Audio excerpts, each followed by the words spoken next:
Teehee. I've finally gotten into the groove of consistent streaming. Maybe. For a little while. Oh boy. I am oddly nervous today. Don't know why. I don't know if it's that I'm streaming a lot earlier than usual, but I don't have any idea. How dare you? When was the last time I saw you? It's been this long and you're telling me I've got fleas? How dare? Rude. Hello, welcome back, Nicholas. Oh god. Oh boy. More love in Deepspace. How dare. More love in Deepspace. We will hopefully be finishing this first set of chapters today. I've pets. Hehe. We're probably gonna get through these next 3 chapters, and there's only 3 chapters left in the set. I have no idea if I will have enough brain power to start the N109 zone chapters today. I would love to, but it kind of depends. I'm really not sure. We'll see. We'll see how it goes. Hugs. Thank you for hugs. Hee. Okay, it's time to sort of brain. Oh god, I need to read things out loud today. I am not mentally prepared. I think I'm getting better at reading things out loud, but you know, who knows really. Gotta bumpy this over there. And wrong tab.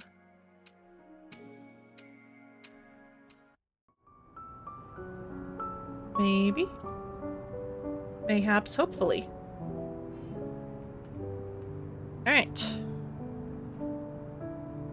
Gotta remember how I friggin' do things here.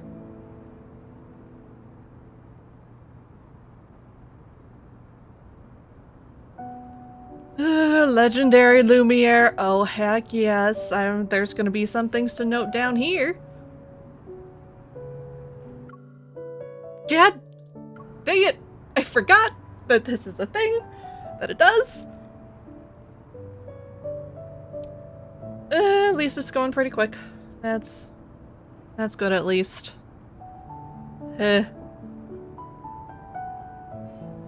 He-diddy. Anyway, how are you today? As we wait for this next chapter to load, because I keep forgetting that I need to wait for it to load. Oh boy.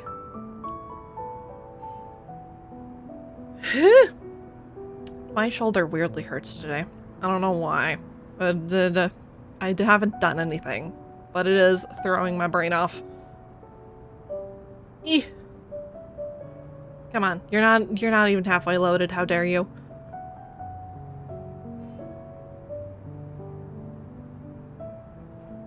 Please? How many chapters are in this one? Oh, this is a longer one. There's only one battle midway through that I've already done, so I don't have to do that, because last time I tried to click into a battle, it crashed. And I don't want that. Hoop of mirrors. I think that's the train thing that I've been seeing on Twitter.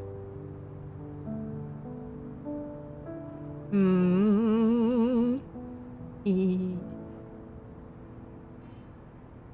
on, you're almost loaded. Please, work with me here. Please. 99? 100? Come on. There we go. Now, Legendary Lumiere.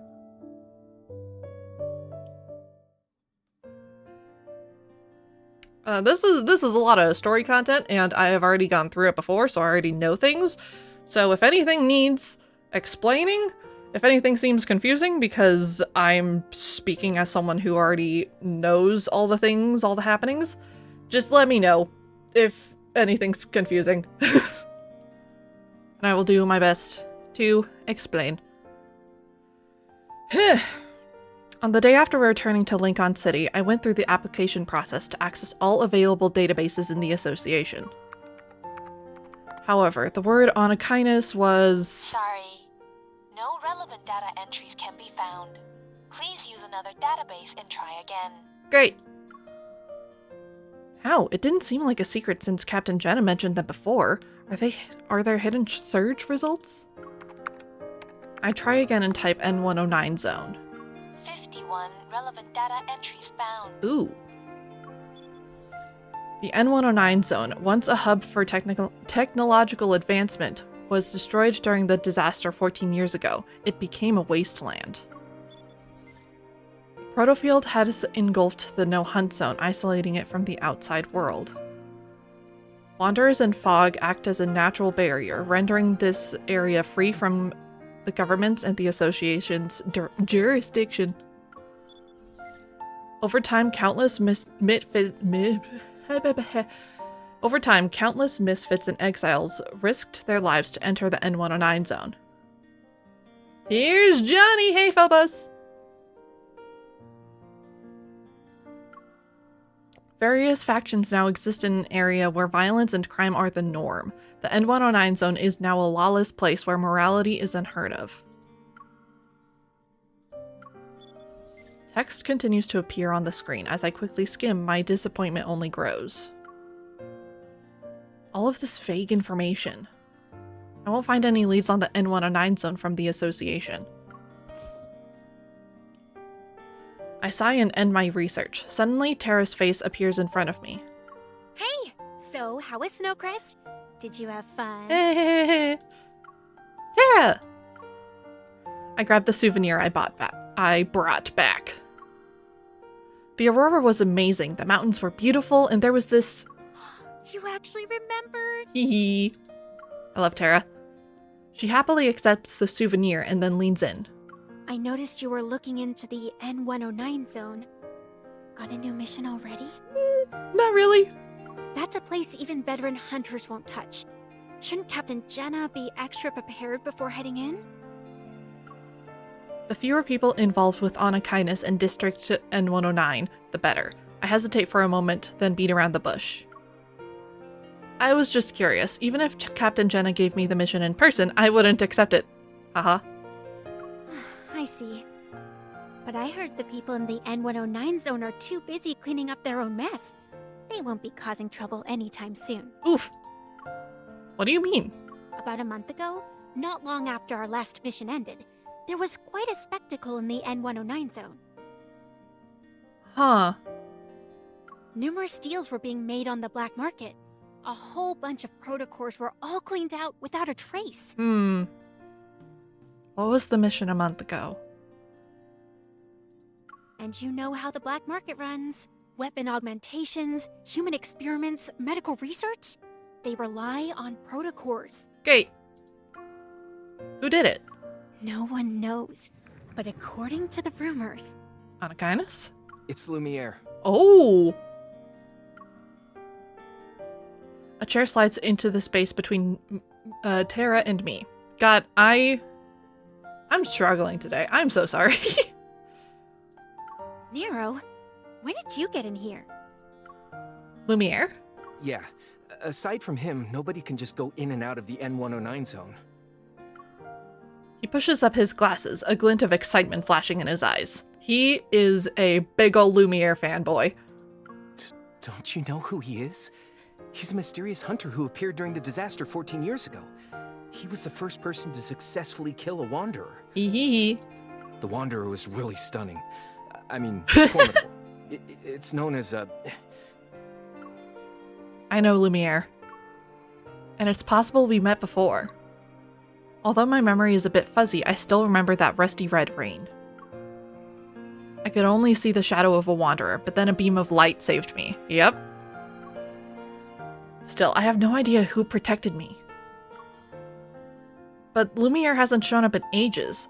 He's just an urban legend now. To enter the N109 zone just for protocors. Are you sure it's him? 99.9% sure.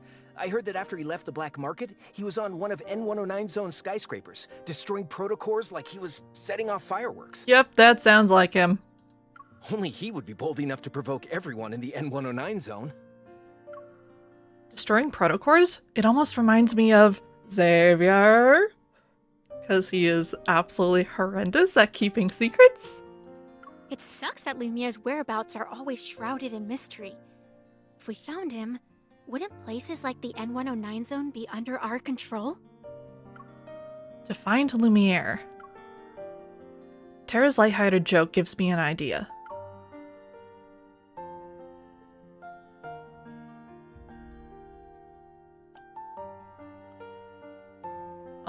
That's that chapter done. I guess I should write down that that is the first mention of Lumiere.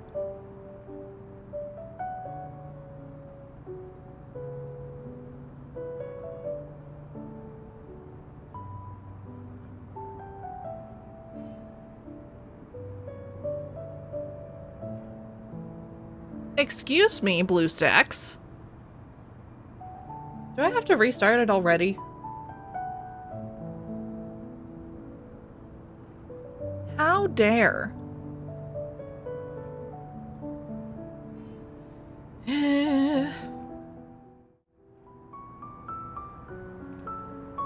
Alright, time to fix this.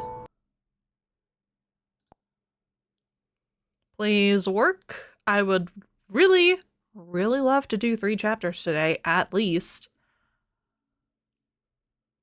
Some love for longevity before fading to dust.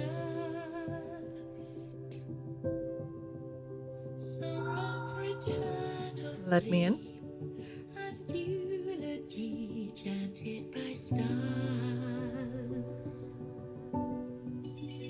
Into that serenity, their lost time forever buried. She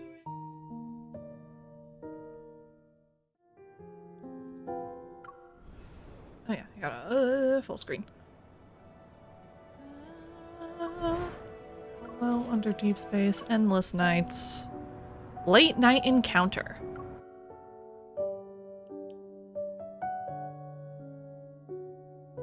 Dear passengers, Ooh. this is the last train heading to the Lincoln Botanical Garden for the day. If you wish to visit the Lincoln Botanical Garden, please board this train. Age unknown, but thought to be in his 20s to 40s? Why would they speculate that he's in his 20s? His whereabouts are unknown. It makes sense. It's hard to find someone after they disappear for years. There he is. Xavier? Little do you know. Oh no. Catch That the was boy. close. You. Don't get the wrong idea. Look at him. Oh, he's adorable. Oh, damn. I have the setting turned on to take the screenshots at the highest game quality. Even when the game's at a lower quality, that just shows how ass I have the settings currently for it to be able to run. Oh my god. I just... I'm sorry. Was that it for that chapter? Oh my god. That's hilarious. Next stop.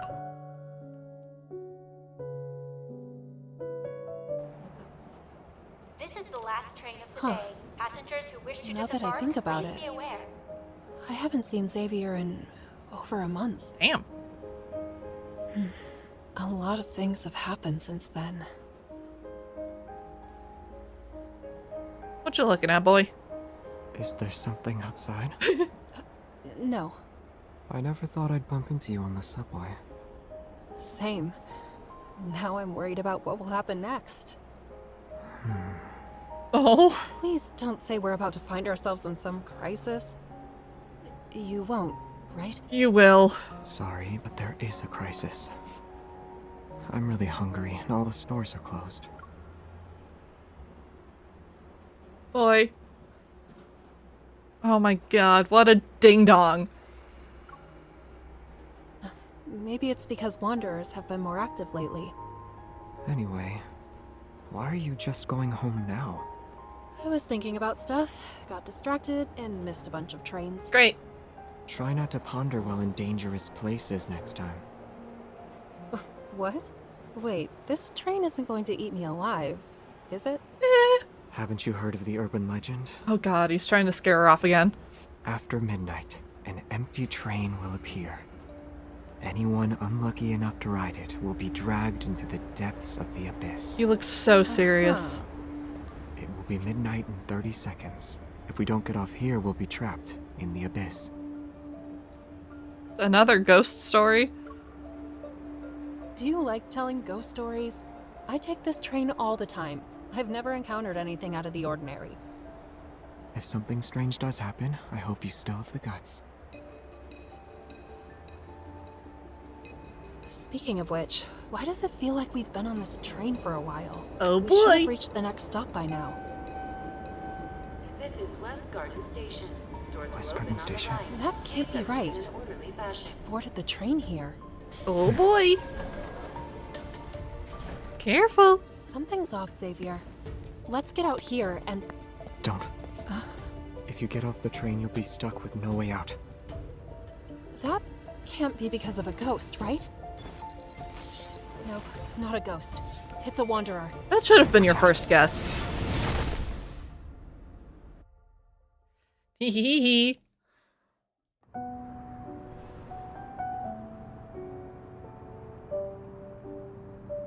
Loop of mirrors. I think this one has a cutscene I'll need to pay attention to because it's something that makes people think that Xavier has a bit of time manipulation skills, but I'm not sure I entirely buy it.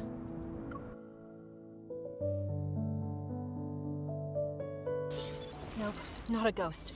It's a wanderer. Watch out.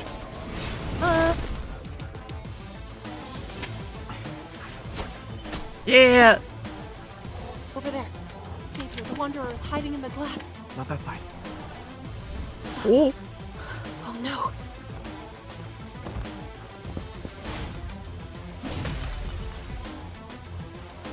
You okay?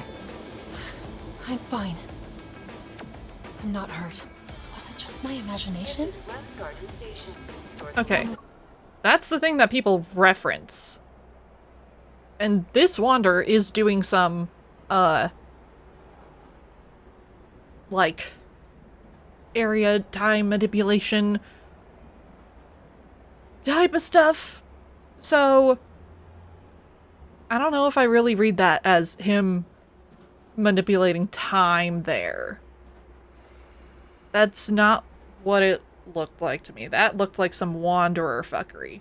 Because she was standing, and then she started kneeling down after she got hit. Quote unquote hit. And then Xavier comes over. And if he had rewound time at all, I figure that she would be standing again. Even if she could, like, remember what happened. I don't think that was Xavier's doing. At the West Garden Station, this train is stuck in a loop. A piece of mirror. The train is trapped within an invisible mirror. That wanderer can travel between glass and mirrors. Find it, otherwise the train will keep going in circles forever. But there are so many windows. Where do we start?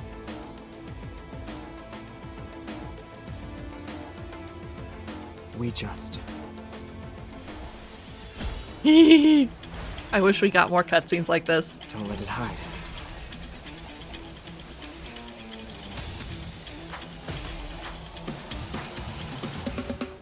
Yee.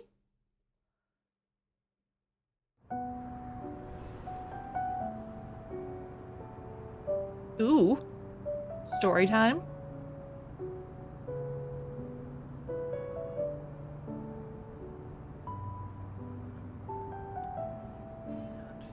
5 is a battle.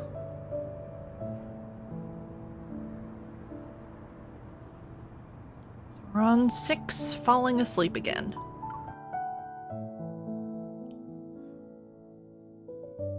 Dear passengers, Is the flux nexus train related to the reached its appearance final of Test stop, Hadley and the Polka? station will now be closing. Bless you. We ask all those who have yet to leave Oh, to do so as soon as all the possible. windows are We look broken. forward to seeing you Oopsie.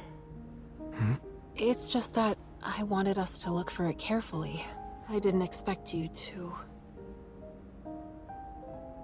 What can I say? Ah, I was that story. exhausted.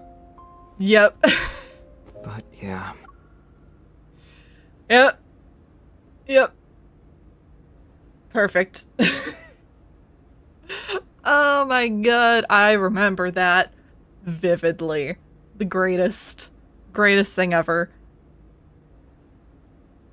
I had sworn that I had mentioned that the friend that was going to be sitting with us was the one nicknamed Satan. But either I didn't, or you had completely forgotten. it wasn't a good plan. It's okay. I also feel responsible. We'll bear the consequences together. Xavier? Oh god. Low power mode. Hello, Satan. Can fall asleep while standing up?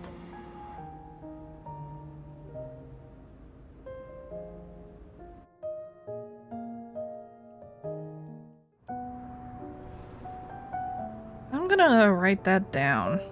Because I had completely forgotten that that happened, where he fully just falls asleep there. And I think his collar was kind of orangey.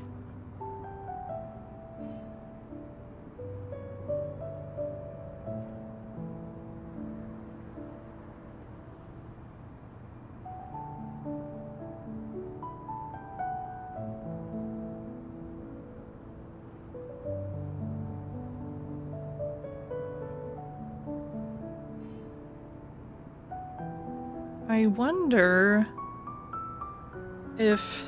I mean, I already figure that, Xavier being immortal, basically heals by sleeping. He just sleeps it off. But his collar being like that, maybe it's just because he used so much of his power. But... yeah, I don't know. I wonder if he needs to take a nap after using all that energy, even when the collar is limiting him. Yeah, that wouldn't be surprising. I also wouldn't be surprised if I forgot to directly mention that, because I know I had mentioned to you that one of my friends was nicknamed Satan. I might not have mentioned that the friend that would be sitting with us was said Satan. Yeah, gotta write down the next thing.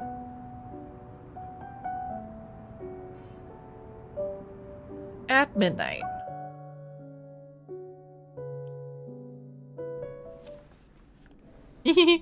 Fighting while exhausted and hungry? You're the most dedicated hunter I've seen. Ah, that's probably why he fell asleep standing up. It was on the way. I didn't expect to be so exhausted. It was killed by Lumiere 14 years ago, and no others have appeared since. Oh god. Lumiere? His name keeps showing up. Lumiere? The pause. The slightly awkward pause of like, how do I deal with this situation? Indeed, they are lost to time. So, just, by the way, for this cutscene, Xavier is Lumiere. So, he is supposedly, like, 23. Nah. Dude doesn't age. He is hundreds of years old. Yeah, the database says Tezcatlipoca was a troublesome wanderer that appeared 14 years ago. Lumiere was the one who killed it. He's getting all shifty. And this time, when it And appeared, jittery. you...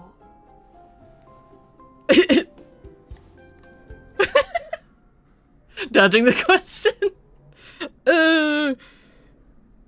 I'm gonna write this down as interrogating Lumiere.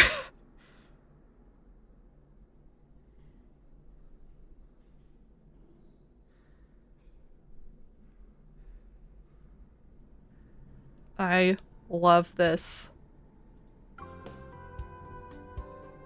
Gimme. Xavier, His tongue was you're slightly not sticking Lumiere, out. right? Hold on, what did she say? I wasn't paying attention. You're not Lumiere, right? Oopsie. He appeared 14 years ago. Should be in his 40s by now. Bruh. Oh my god. Like, dude, you are way beyond your 40s. Way, way, way, way, way beyond. I remember, I think in the first half of this cutscene and him being sort of awkward and stuff, I wondered, and also just all the chapters leading up to this, I wondered if he was like a robot or something. So for a little bit, I was wondering if maybe he was like a student to Lumiere, but I think this was like, ah, nah, he's Lumiere. He's absolutely him. And rumor has it that he's a Tenebrae now. You shouldn't believe everything you hear, especially when someone like him is involved. Someone like him. And I was kidding. You can't be him. You don't look like someone in his 40s. He doesn't look like someone in the thousands, but I think he might be. Why do you need to meet him? I wouldn't say that. I'm just trying my luck.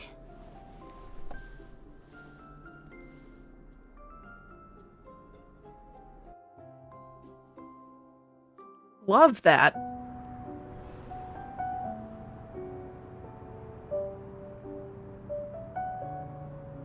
Evening breeze.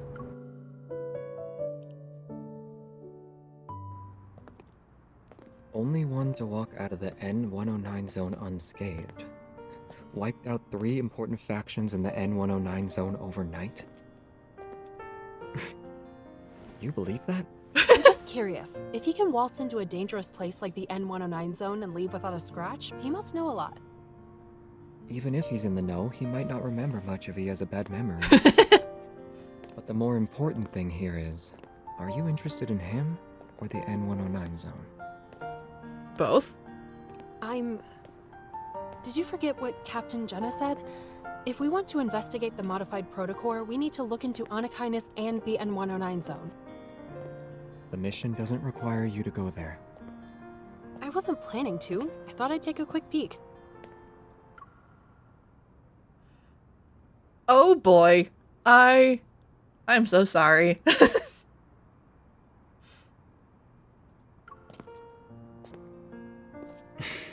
Really? Hold on. Brain not working. The footstep noises are still going. What's happening? I'm scared.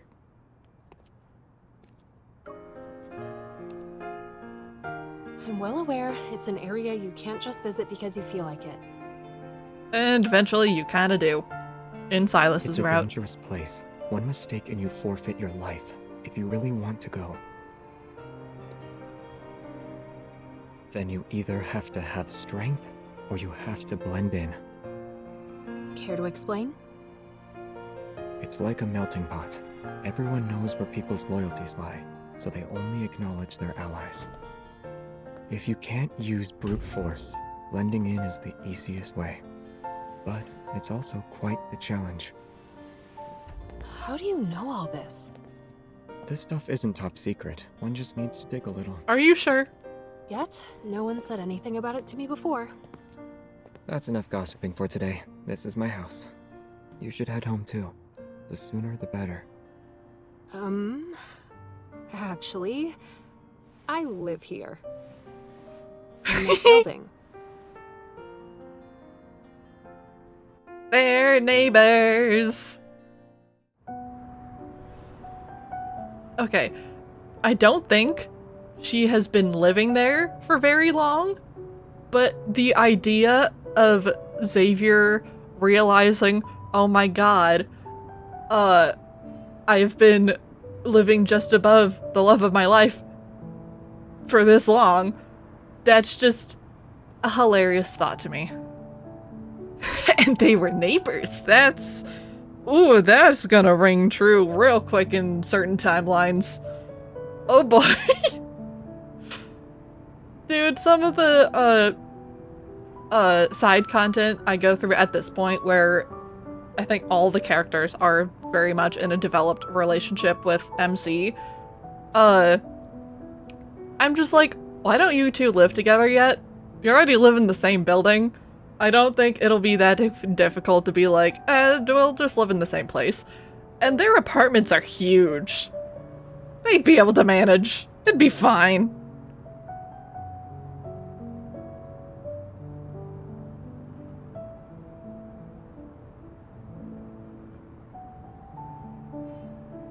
They could upgrade from neighbors to roommates.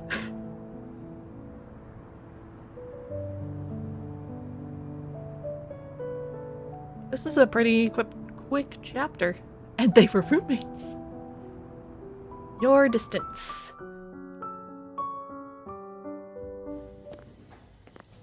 More cutscenes.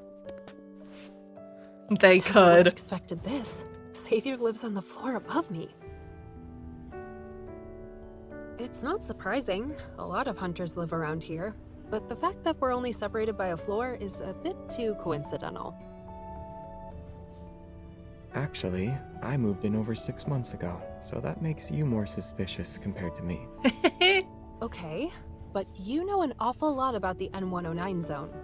Are you sure you're not the suspicious one here? Oh, he is very suspicious. What about you? Huh? Is your interest in the N109 zone only related to the modified protocore? Okay, yeah, I do want to go. There's something I need to do there. Could you give me some more info? I wonder if, she sort of has the same tells and stuff in every lifetime. So Xavier's just like, I can still read you like a goddamn book. If it's not too much trouble, of course. Is that a yes? Or... If you're so curious, we can meet up tomorrow.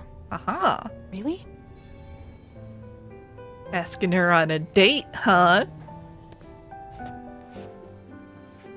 It's no problem as long as I get a good night's sleep. I thought you'd be wide awake right now. Great. Well, Now he's thanks in ready to advance. take a good 12 hours. Tomorrow then.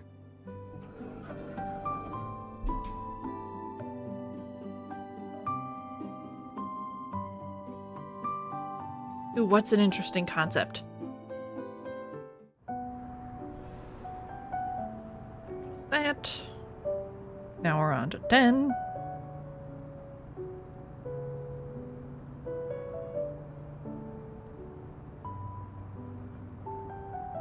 Oh.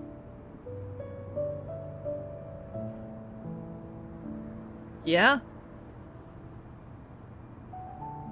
I'm not entirely sure what exactly MC is meant to fall under.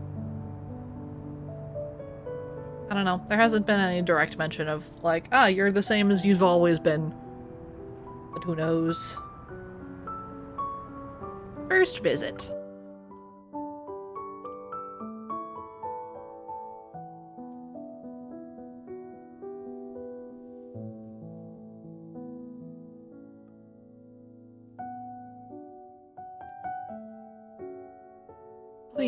Please load.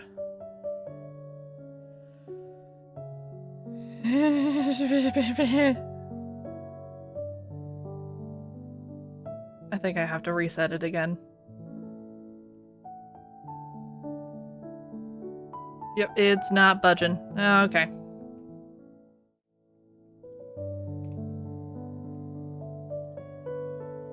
Let's reset just the game one more time.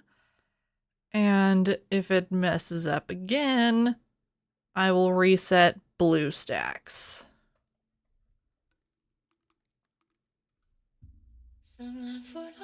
Hi, Caleb. Before fading to dust.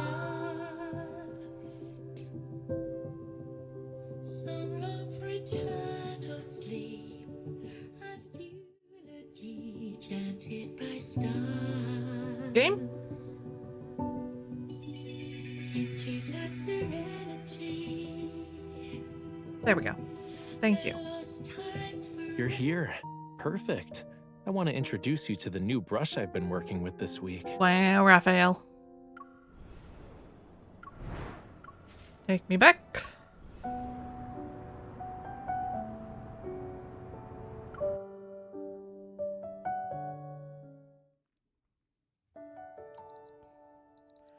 Outside, a flock of birds flies over the apartment like a cloud of ink spilling onto the sky.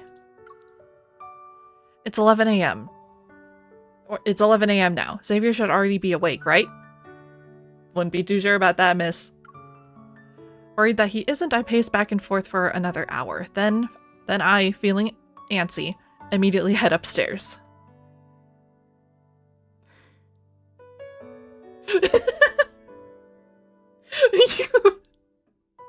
You have no idea how accurate that assessment is. Ouch. That's so true. That is, ow. Ow. I wasn't thinking I would do Caleb's chapters, but I might have to do Caleb's chapters once I get to them.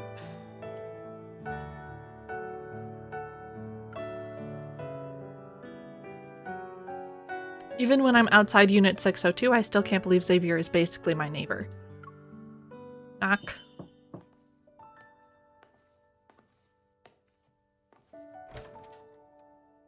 You're here early. Boy. Xavier yawns, looking almost harmless in his simple white sweater. Orange juice, coffee, or water? Huh? Are you thirsty? He takes 2 matching mugs from the cabinet and heads into the kitchen. It seems like he just woke up. His hair is disheveled, strands sticking out from the back of his head. Water is fine. Ice or no ice? Give me ice. It's okay, Xavier. I'm here because... My place is a bit of a mess. You can sit anywhere, though. Did... Do you want some Oi. breakfast? Fried eggs and toast? Oh, I'm out of eggs. Do not let Large this man cook sausages, for okay? you. Don't do it. Thank you, but I'm not hungry. Also, it's almost noon. I scoot to the edge of the couch, eager to get down to business. I spent all night thinking that you and Lumiere are definitely connected. More connected than you even know. Ever since we met, you've been constantly looking for something. You just destroy protocours as if they're nothing, when hunters know how important they are. You can kill a wanderer that even a group of hunters would struggle against. Not to mention, the gossip you heard about the N109 zone is more in-depth than the info in the Association's databases. Jesus. At the abandoned research base and in No Hunt Zone number 7, maybe your goal aligns with mine as well as Onakainus's. Xavier looks at me quietly, then flashes a faint smile. So, are you here to confirm my connection to Lumiere? Or are you here for something in the N109 zone? It doesn't matter, I'm just gathering information in a roundabout way. I'd really appreciate it if you could give me some ideas. Xavier lowers his gaze, seemingly lost in thought as he stares at his slippers. Then he breaks the silence with a question. The protocore we found in the No Hunt zone had a red protocurve. Do you know why? The air seems to freeze for a moment. I feel like I've grasped the unspoken meaning behind his words. He'll only reveal his cards when he's certain I'm on the same page as him. I take a deep breath and say, "It's an ether core, right?"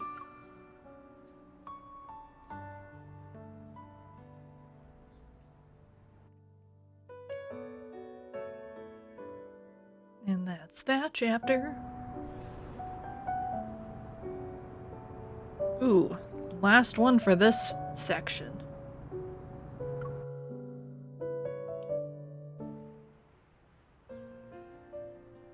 Hearing the words ether core, Xavier's eyes widen, a hint of indiscernible emotion appearing. Yet he soon returns to being nonchalant. Yes. The Yes. modified protocores in the abandoned research base and No Hunt Zone number 7 possess energy derived from an ether core. How can the Hunters Association not be aware of them? He thinks for a moment before shaking his head. They aren't for now. The Hunters Association only knows it holds powerful energy, but they don't have the means to analyze it. They won't be making any progress on that front for a while. Oof. Why didn't you tell them? You didn't tell them either, right? Hit.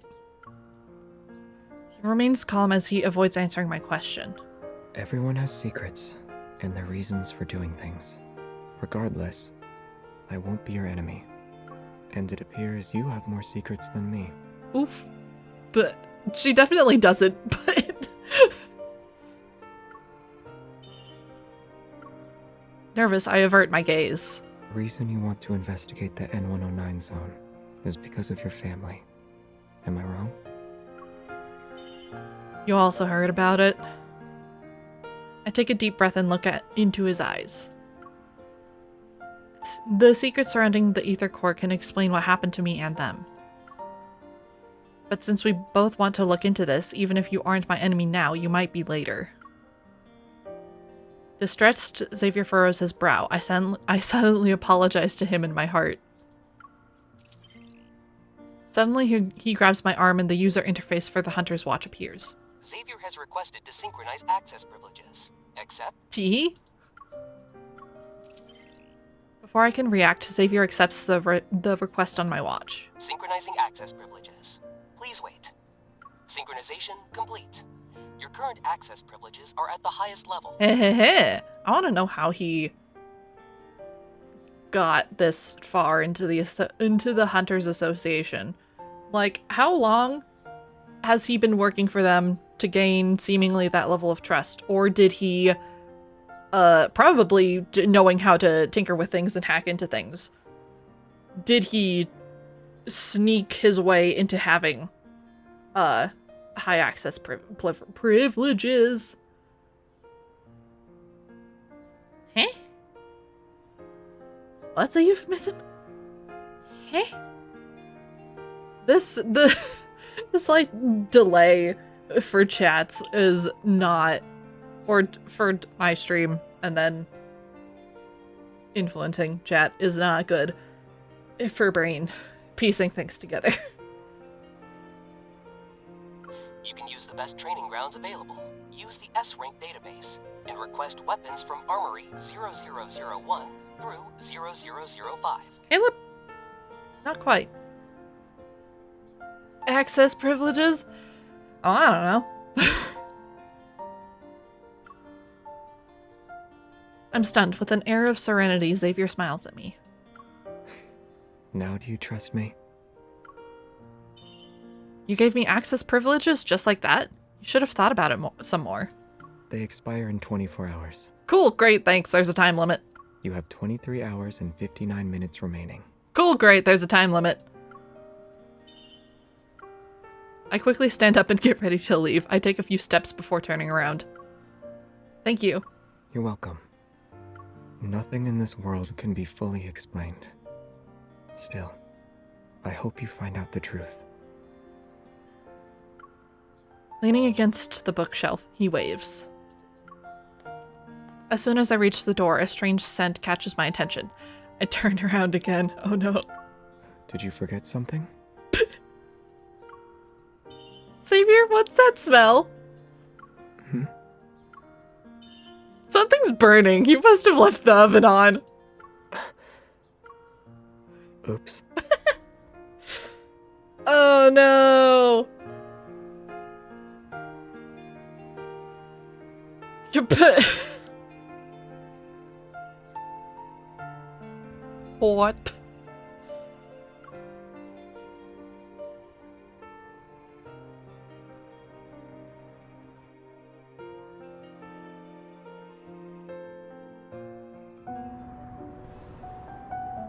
Oof. that it for that chapter? Okay. Okay. Ooh. Ooh. Fun chapter.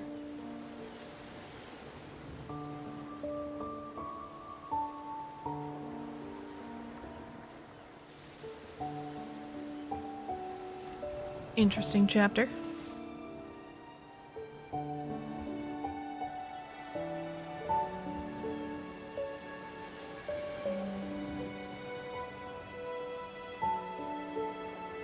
God, my handwriting's garbage.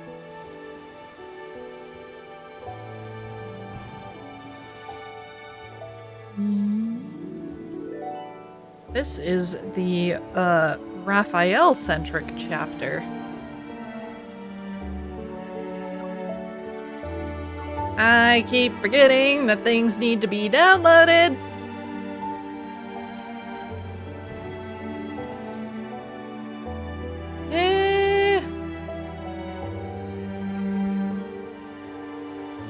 I'll maybe see if I can start the download on the next chapter while I'm doing this one.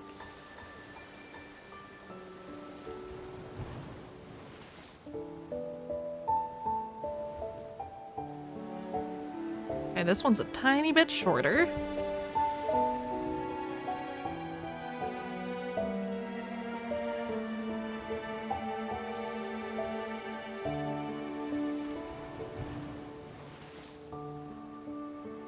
I think it's either Weak Fiends or Indomitable Spirit where we get Fishy Boy. Full on fishy boy.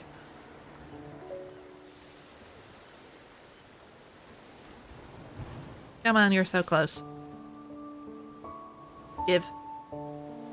Give. So I can go to the next one and start downloading it and hope that it'll actually download. Cool.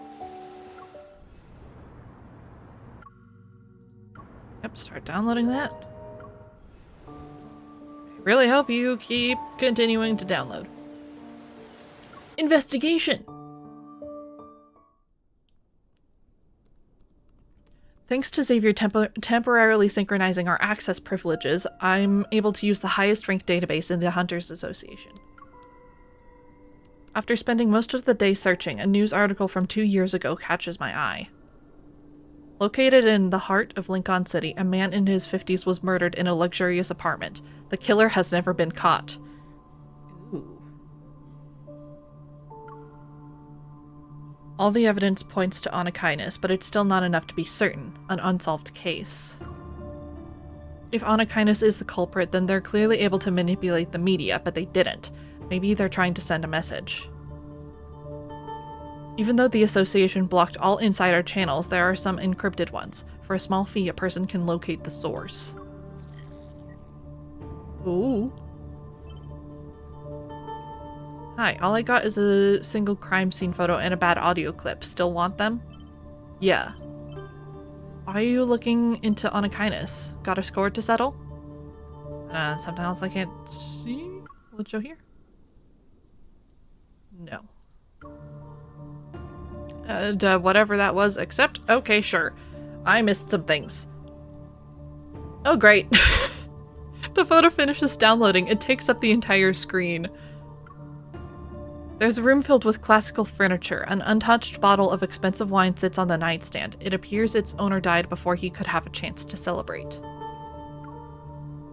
Wearing a bathrobe, a man lies motionless by the door. The intricately embroidered carpet beneath him is soaked in dark red blood. My butler, Rudolph! No! A wisp of smoke slowly spirals out from the bullet hole in his chest, like a crimson carnation blooms from his blood-soaked shirt. How could they? The photo was apparently taken just before the feed was cut, but no weapons or traces were left behind at the crime scene. The police investigation reveals that aside from the victim, there were 3 other individuals. Could possibly be Silas and Luke and Kieran, the twins. Possibly. But also, if that was the case, or if Onakainus did do it, Silas wouldn't need those two around. Like, he can fully handle something like that himself. How do they know? The recording had the sound of footsteps from two people along with a conversation. Who was the victim? They say he's an important researcher for Ever's biopharmaceutical company. Have you heard of Ever before? They're a well-known name. Onakainus wouldn't leave behind an obvious trail. They must have done it intentionally to warn or threaten certain individuals. After thinking about it some more, I decide to play the audio file again. You don't even know what I'm talking about. That's Silas! I don't think his voice for him was fully dialed in yet. I think it's a tiny bit like lower and grittier than it usually is, but also that could be his supervillain voice. Well, you won't have to worry about it now. Yep, he sounds terrifying. Frames dropped. Oh shit! Oh fuck!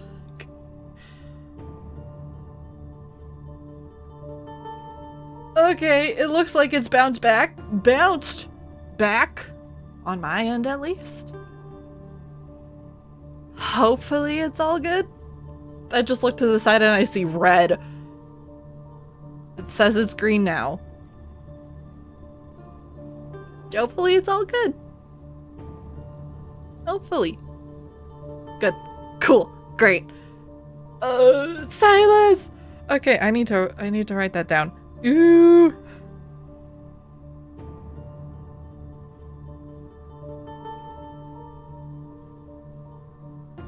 I remember thinking that this guy's voice sounded a lot older than what you'd expect from a love interest. I was like, no way that's gonna be the next love interest. And it was. But honestly, with the way he looks and the way he, like, presents himself and how he normally talks, I think the voice is actually quite fitting for him. Well, you won't have to worry about it now. Basically, he sounds rich as fuck with classical taste. Let me look at that again. Yeah, I think he was just kind of in villain mode, quote-unquote villain mode here. And this was 2 years ago. I don't know if anything happened to MC 2 years ago. Is it still dipping occasionally, or was it just the one odd thing? Oh boy. Who knows if my stream will be cut short today?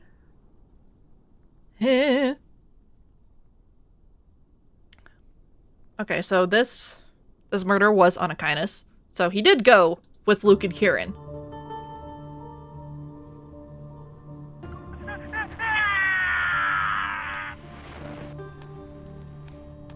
Ugh. Oh, great.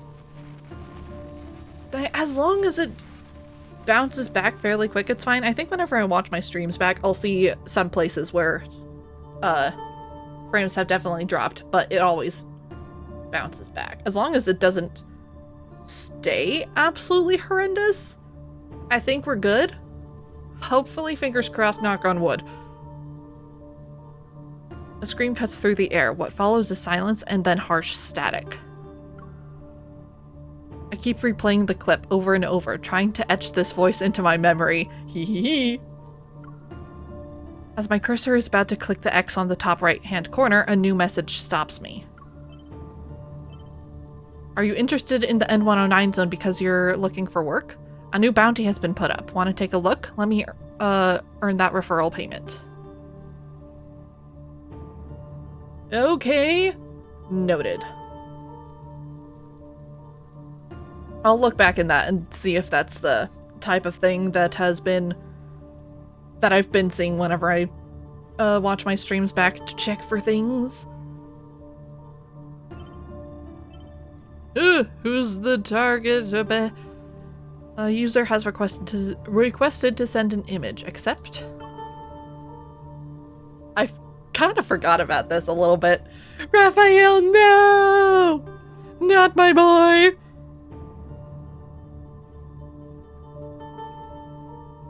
Ooh, cool. Nice.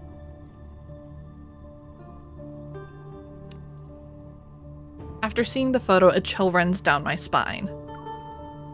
The person in the photo is Raphael.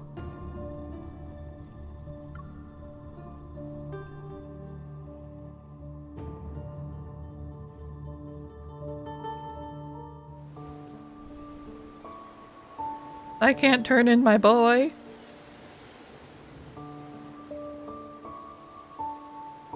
Canvas enigmas. And that'll work too.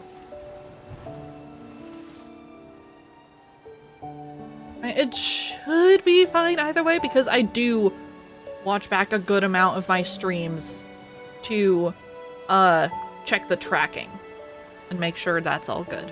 Sometimes my model lags out, but it happens. Canvas enigmas. Words. Raphael's front door is slightly open, similar to how it was during my last visit. A sliver of light peeks through the gap. I gently push the door and watch my step. Sculptures, easels, and art supplies are everywhere. Raphael is on the floor. He's not moving. Dude? Raphael?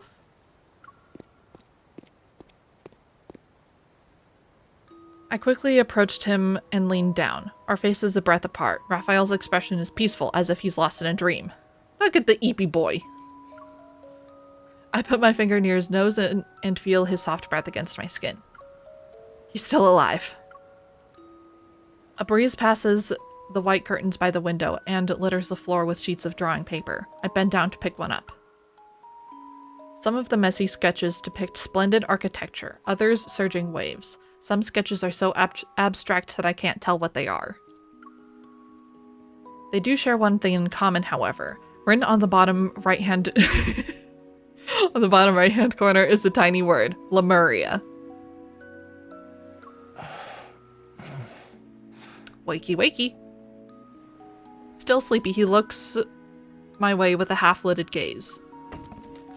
I step back and knock over a pot filled with brushes. Liquid spills, lush green trees, blue skies, and white clouds from outside reflected on its surface. You're here? Yes, hello, sir. Respond. Raphael, are you okay? After staring at me for a long time, Raphael suddenly moves his head to hold out his hand. What are you doing? Pull me up. Can't you do it yourself? Hurry. Help me get off the floor. What a ding-dong. I'll help the guy out. The moment I take his hand, Raphael yanks me down. God dang it, I should have seen that coming. You!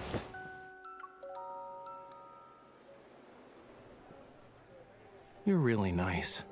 You worry about my well-being and even accompany me to lunch. God, this conniving little shit. He planned this, I know it.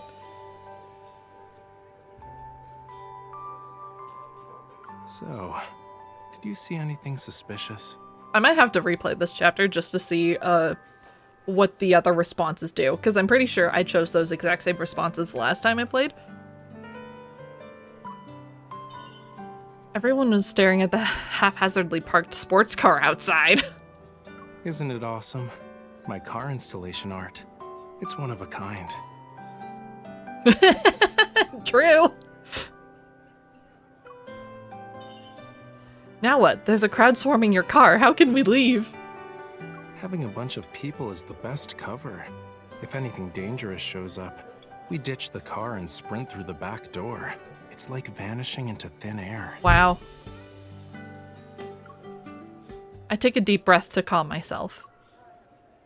You already knew the people in the N109 zone were targeting you? Yeah, it's a long story. But to make a long story short, someone in the N109 zone wanted me to paint a painting, but I told them no. I don't know if I believe you.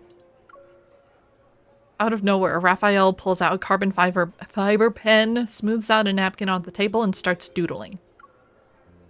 They want to kill you over a painting? Is your art really that special? Well, yeah.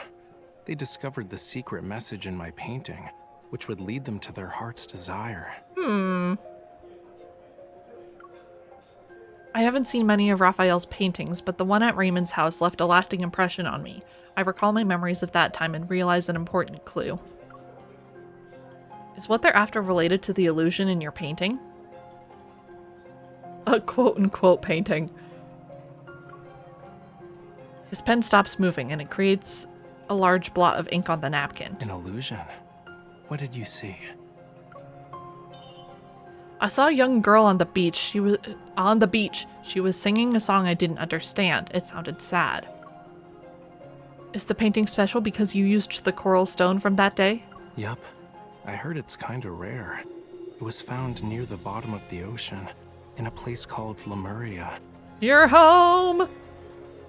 That location is brimming with rare treasures. Even a tiny bit of coral can make you feel like you're in a world of dreams. If you grind the coral stone into pigment, you can immerse the viewer in a pretty dream created by the artist. He speaks of this crazy story, but his voice doesn't waver. He seems to be telling the truth. I have no choice but to hide my skepticism. Raphael twirls his pen between his fingers, then looks into my eyes. Anyway, guess you're not here because you're concerned about my safety, yeah? Oof. Raphael, you have a bounty on your head from the N109 zone. That means you've heard about it before. I need to go there and find something. It's really important. Aside from barging in, I don't know how to enter that place. My hint is as clear as day, but after giving it some thought, Raphael shakes his head. His expression is one of nonchalance. Lincoln has become even more dangerous, and now you're talking about entering a labyrinth? Forget about it. A hunter like you just going in there is like a lamb walking into a tiger's den. Oof. His words leave me disheartened, but he isn't wrong. Since you're safe and sound, I'll get going. Just as I'm about to get up from my chair, Raphael grabs my hand. Wait. Huh? Someone's following us. Oh boy. Raphael loosens his grip. He speaks as he sets down his pen and pushes a napkin towards me. With a few strokes, he sketches a layout of the restaurant on it. A man wearing a black jacket sits behind us to the right. He's slouching, perfectly hidden behind a potted plant. He's already here? Not sure. But since he's acting all shady, he's definitely not one of my fans. Oof. I raise my arm and activate the watch on my wrist. A palm-sized holographic map appears before Raphael and me. We'll sneak out from the back, run through the mall, and exit on the north side. Then we'll circle around until we reach an alley behind the flower shop. You know, you're a really good hunter. Why, thank you. When you see the big picture, you need to use some bait. I look up, noting the passing crowd reflected in the window. A group of high school students who just got off school trickle through the door. It's time.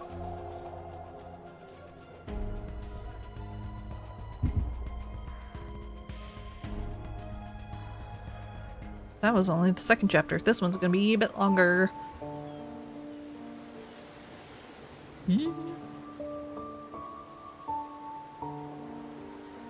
Secret tracking. Damn it! How did he manage to slip away again? Hey! Who are you? Hehe.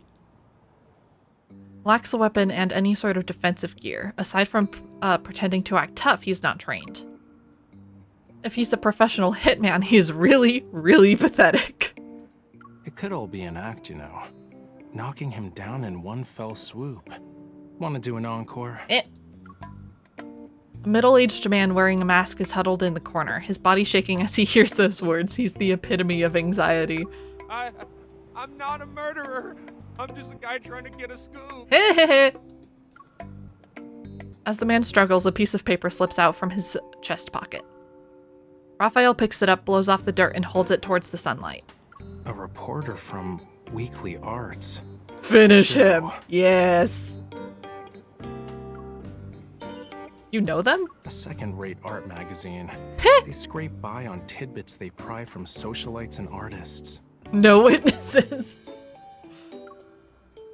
He notices something. His gaze moves down as he takes a weird-looking button from the man's shirt. This hidden camera wasn't cheap, right? Break it. A tiny flame bursts from Raphael's finger. It turns the button into ash. Is there anything newsworthy about me to grace your journalism? Listen to me. Whatever you do, please don't hurt me. It's because of the collector, Raymond. Ooh. Ooh. He's dead. Yep. The air is still for a moment. Shocked, Raphael and I exchange a glance. Maybe it's because we're entering his field of expertise that Joe straightens his posture. He wipes the dirt from his face. A spark of excitement is in his eyes. The thrill of discovering gossip. He died last night. And I feel like Raphael had something to do with it, and I don't blame him. Drowned in his bathtub. No one knew until the next day. When the butler found him, it was already too late. Ooh. Gonna write that down.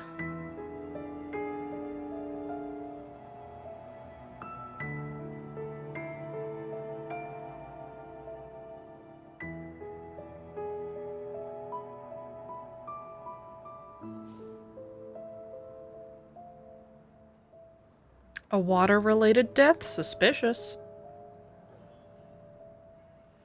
Was Raymond attacked by wanderers? No, they should be long gone by now. The police already searched his home and looked through the surveillance tapes. They found nothing. Not even another person walking into his room. But... Cut to the chase. The picture painted by Raphael had vanished from his collection room. Ooh. I've heard the rumors. Some say that before he died, he made a bunch of cuts into his arms and legs. His skin looked like a bunch of fish scales. It's awful, if I do say so myself. Ooh. Pretty sure Raphael had something to do with that. In the moment a rich guy is dead, the police are quick to cover him. They're scared a secret will be revealed, one that will cost them their jobs. But there's no such thing as a secret that can't be hidden. Mr. Raphael, are you sure you didn't have a hand in his death? Can your painting actually manipulate people? You think he's gonna just tell a journalist, yeah, I murdered the guy. Even if they did, I wouldn't tell you. Exactly! Also, you said he died last night. I was in my studio during that time and didn't go anywhere. Anywhere. But I do agree it's a tragedy. You don't sound like it was very tragic. Or are you saying you want to ask Raymond himself? No, not at all. I don't... I told you everything I know. Can you please let me go this time? Sure. I'll even throw in something extra for you. God, Raphael sounds... Ooh, there's anger. He is not happy. Tomorrow, I'll be instructing my agent to lodge a complaint about your deplorable stalking behavior to your superiors and cancel our exclusive column interview. I reckon you'll be jobless soon. Oof, deserved. Raphael speaks in a relaxed manner. He leans in, a radiant smile plastered on his face. Dude, Raphael's terrifying. So, why don't you do me a favor and investigate who's trying to hide all that info you just talked about? Ooh, boy. Scary. Scary fish man.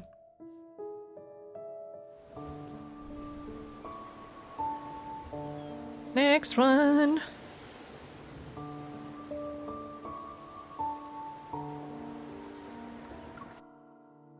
Under the waves.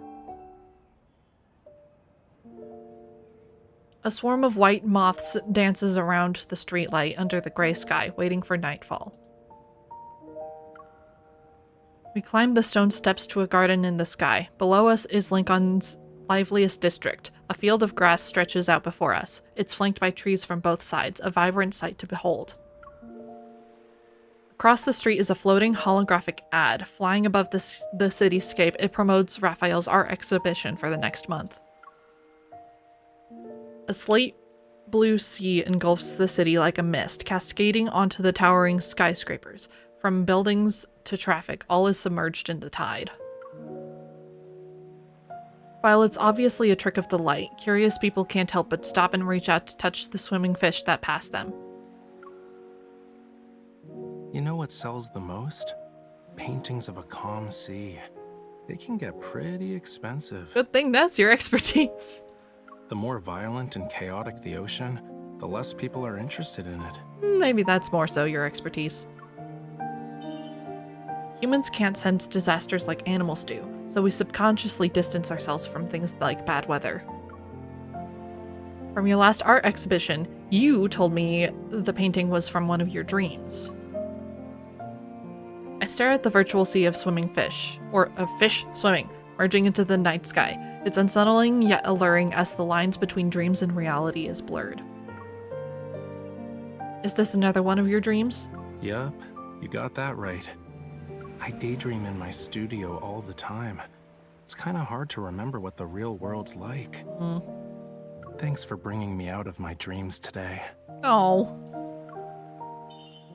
You're welcome. A long time passes before he turns around. Many pedestrians are still looking at the sky, mesmerized by the holographic sea. Do you have any plans? I'm going home. The art exhibition needs to be held. Once a painting is sold, another should take its place. Be careful out there. If you find any secrets or hear anything about the N109 zone, let me know.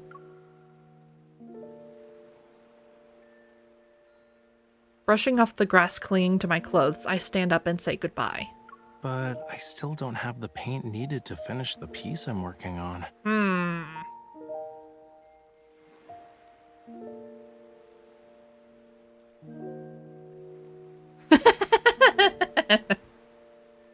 Nice. Nice.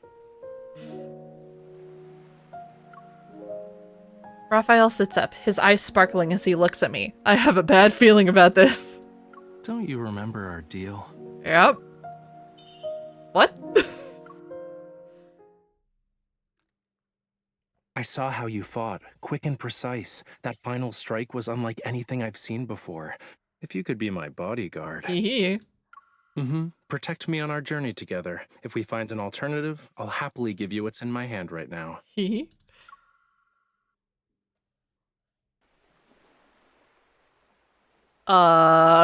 That look. You forgot, huh? Don't worry. I wrote down everything. We'll be fine. Probably. I've got stuff to deal with in the next couple of days, but I promise to get to it.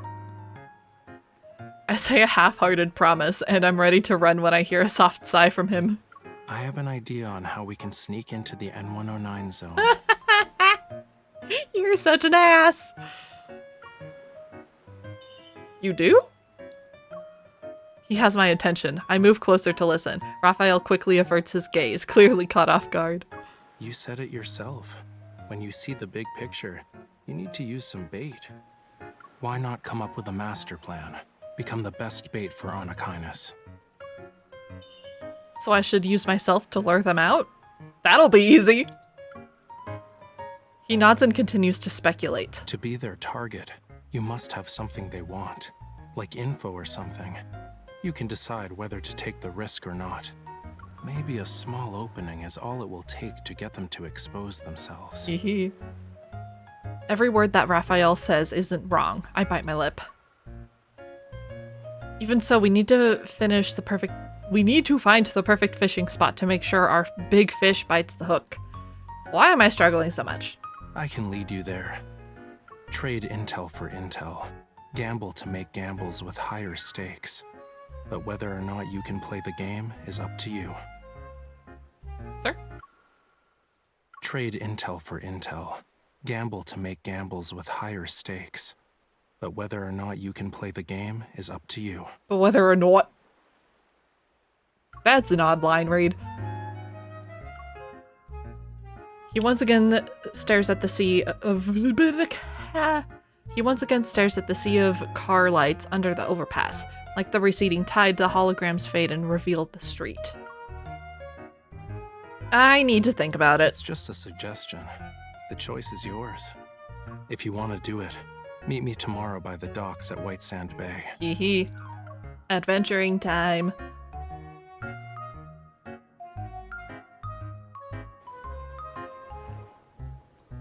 After a night's worth of hesitation, I arrive at White Sand Bay the next morning. Yep. By the docks is a familiar figure, the manager I met at Flux Arts the other day. Ah, good to see you again, Miss Hunter. Hello, Mr. Thomas. No reason to be so formal. Call me Thomas. Raphael does it. I knew you'd show up. Yay! Why are you just all fancy, sir? Raphael walks over, arms folded, and plants himself between me and Thomas. Someone's perhaps a little bit jelly? Don't forget your promise. I'm not the kind of person to just forget. Ouch, that hurts.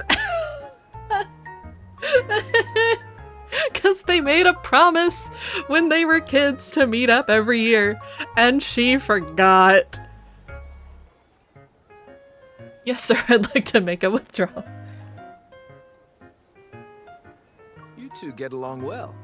I'm glad Raphael has a reliable friend such as yourself. Yes, friend.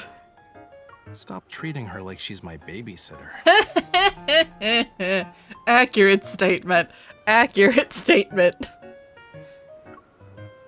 I mean, bodyguard is halfway to being a babysitter, let's be real. I'll protect him, at least for today. But what are we supposed to do now? Both turn in the direction that I'm pointing in. A single wooden boat floats gently to the rhythm of the tranquil waves. A few seagulls are perched on the bow, preening their feathers. Are we smuggling ourselves in? Hold on. Didn't you ask me for a boat so you could go on a date?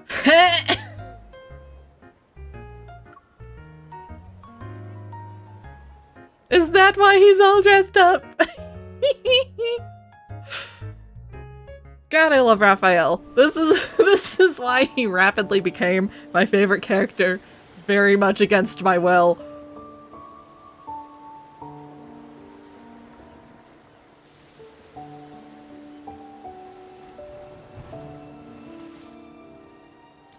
Oh my god, we're gonna be seeing Raphael's arch nemesis soon. You're gonna laugh. Set sail. I'd say the wait was worth it. With winds at about 10 miles per hour and no big waves, it's a good day to set sail. Since heading out to sea is a daunting task, shouldn't we use something a little more advanced? Like a speedboat? We're always cooped up in the house painting and stuff. Let's take this chance to It is not exercise. Shredder. We're in the same boat now.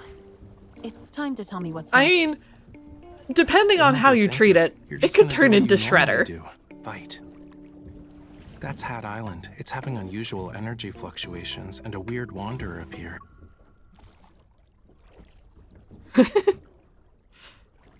You're interested in wanderers? Their protocores contain an extremely rare material. I need to get my hands on it. Dork.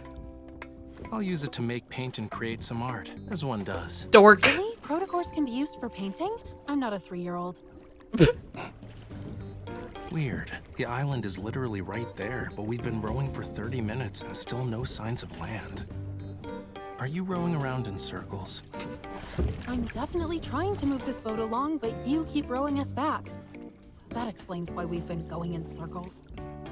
This oar is just being mean. I'm getting tired of this. Can we ditch the boat and swim instead? He's such a child sometimes. Oh my god. Also, hilariously, although it does kind of make sense, the man's a fish, and he gets seasick. Raphael, the waves! They're heading straight for us! Was the weather forecaster slacking off today? Left, hurry! Water's filling the boat! Steady now. You jinxed Don't us! just flail the I oar guess we really around. do have to swim to Cat Island. I feel like I'm gonna puke. This poor boy.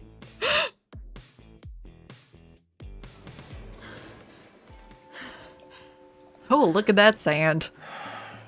I think I hired an assassin instead of a bodyguard. The world is spinning like... Stop mumbling to yourself. If it weren't for me... He's such a baby indeed. I'd rather float in the sea than be on land. Everything looks okay. I don't see any wanderers around. He Your skills will be cracks me useful. up. Let's go. This island isn't small and we have a full day ahead of us. But also, You're fine now? I kind of understand why there's a decent amount of players who cannot stand him. I absolutely love him. But God, if this behavior isn't entertaining to you, it's gotta be infuriating. Why are you in a hurry? The mountain. We'll start there. And again, why did you dress up?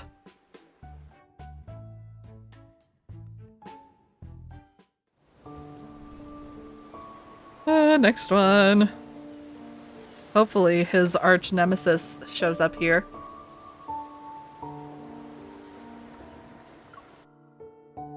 His arch nemesis also makes it difficult to like him.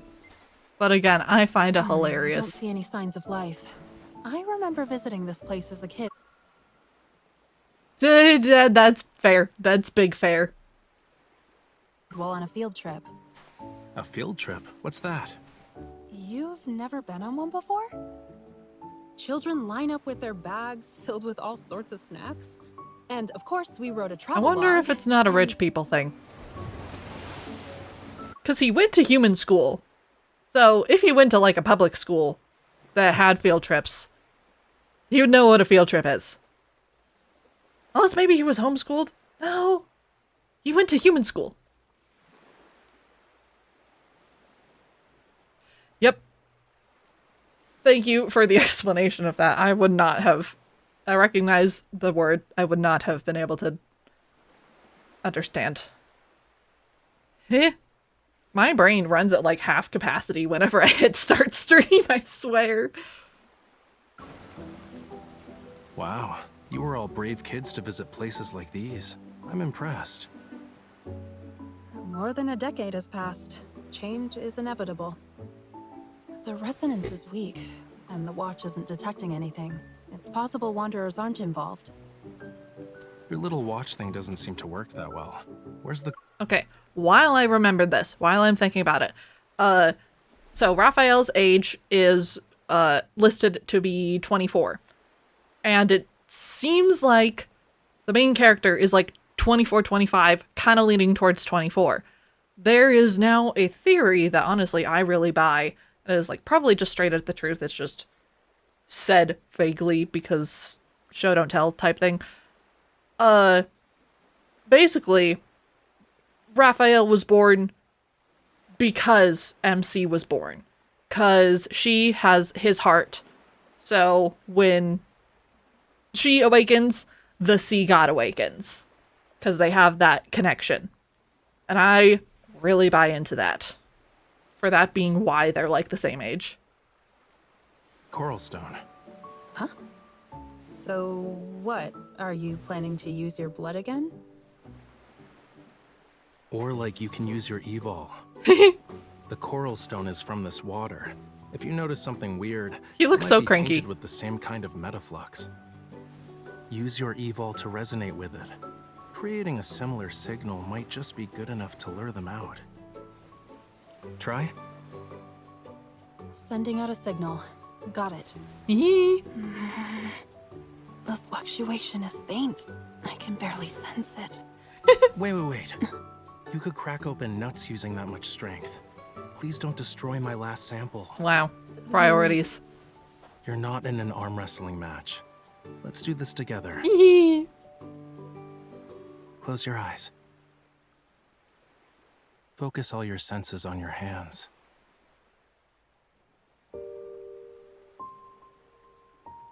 Well, can you feel a warm power surging within you? Everything in this world has a unique, unmatchable frequency. Wow.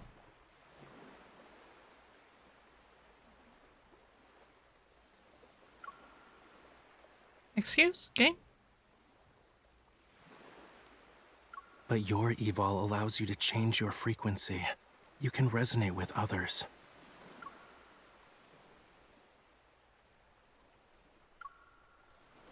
If you open your heart, you can establish a connection.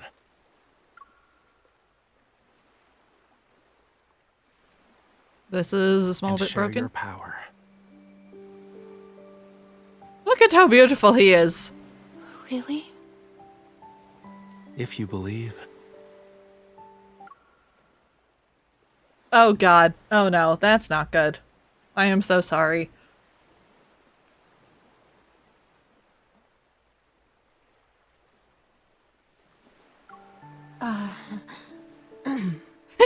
Flustered.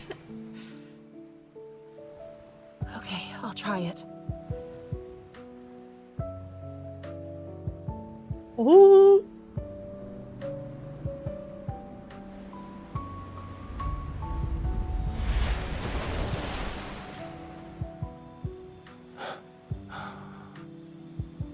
Oh boy. They're Is awakening things. Over? I guess yes? Well, that was quite the spectacle. It was your idea. If we don't catch any fish, is the bait at fault? All right, I guess I was wrong. Tapping into the depths of someone's evol isn't easy. There it Something is. reacted. I did a pretty good job, huh?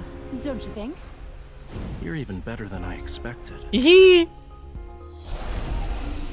Okay, no arch nemesis yet. Dang it, it's gonna be a little bit.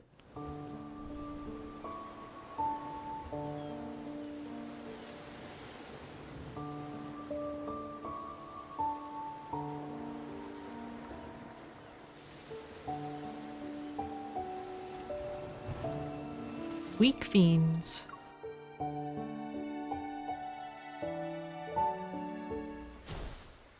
The road ahead will be difficult. Take this and keep working hard. Is it gonna show up here? I didn't think resonating with the coral stone would attract wanderers. If we can't find what I'm looking for, consider it practice. Anyway, let's set up camp for tonight. They came back. Here it comes. Oh, no. Is it a wanderer? Even worse, a monster. Oh, it's a kitten. It's so He does not like cats. cute. Now you're safe. Look at it. You're not here for the coral stone, are you? Why are you over there? It won't eat you. Stay back. Cats are malicious beasts who deceive everyone with their harmless appearances and play with their prey at whim. I don't like them. Rather than dislike them, I'd say you're more afraid of them.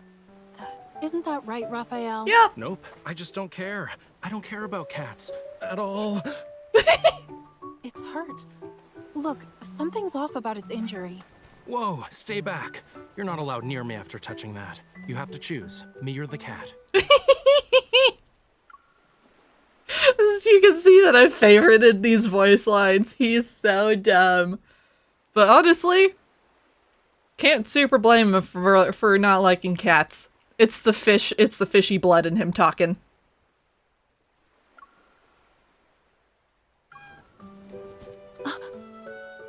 It understood what I said? Its room doesn't look normal. Maybe wanderers are involved. We should check it out. You know, you don't have to be that observant.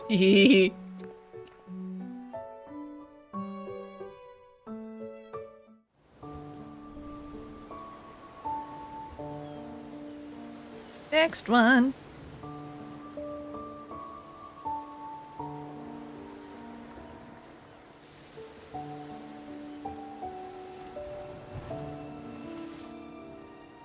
Standing the storm.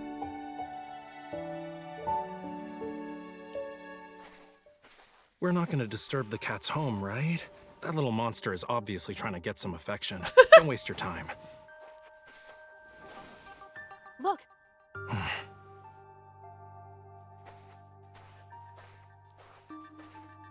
Yep. A wanderer attacked it. What happened? Don't touch it. Ow! Your hand! Oh. Poor kitty. Something is coming from the deep. Oh boy. Oh boy.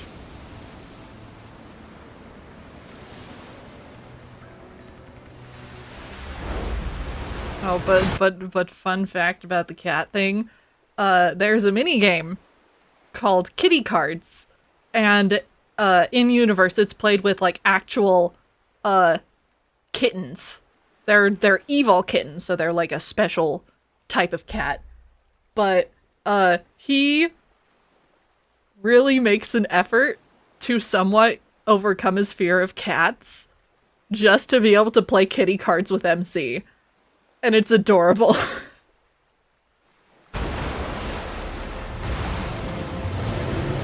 They even eventually take care of a stray cat together. Ah! His flames can spread the water? Guess you like my blood a lot more, huh? Sorry to break it to you, but my fire can never be extinguished. He's so cool when he's not being a brat.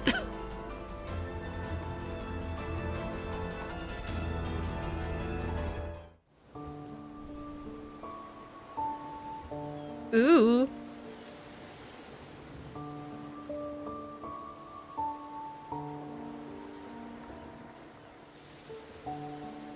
Indomitable spirit. Hee hee hee. Some lore stuff. My jaw dropped during this chapter. Raphael!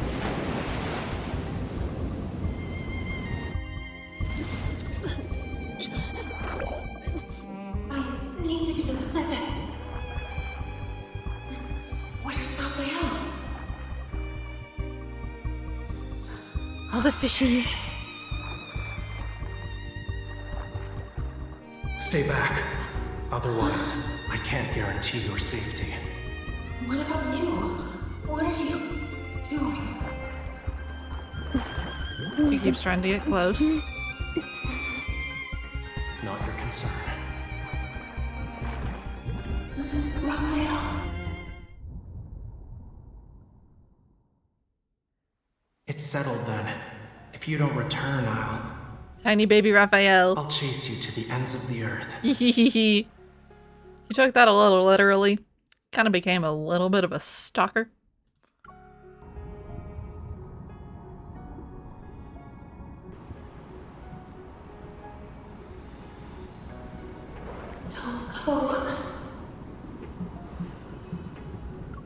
That was a command. The two of them are bonded because he's a Lemurian, and that's a big old thing. That basically, when a Lemurian becomes bonded with a human, they have to do whatever they say. So, she basically just gave a command, so it's activating his Lemurian mark thingy. And now he has to go and grab her. I don't know what his plan was here, like why he was trying to turn away. Like, dude, she kind of is actually drowning. Like, I know you have some stuff to deal with, but like, dude, help her out. I've seen it explained before, but just looking at it, I'm like, It really, really looks like he's just letting her drown here until she's like, no, don't go.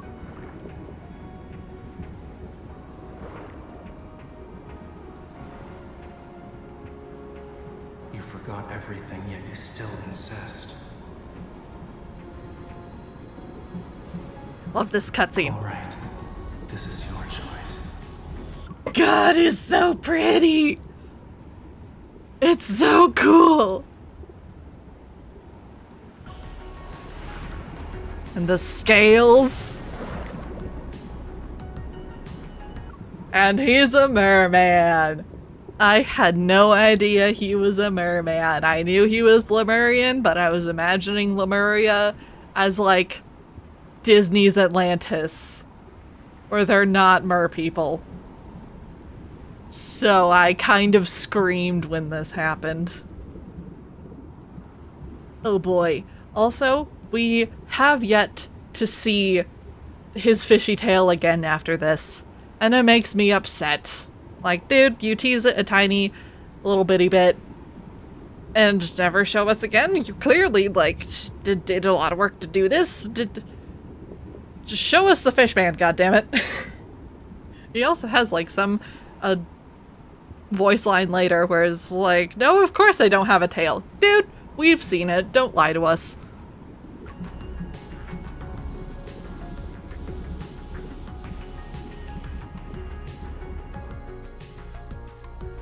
And then it just ends there. And because she's passed out, she has no idea that he's a fish man. Until you actually do his route, and there's an unlockable story where she does end up finding out.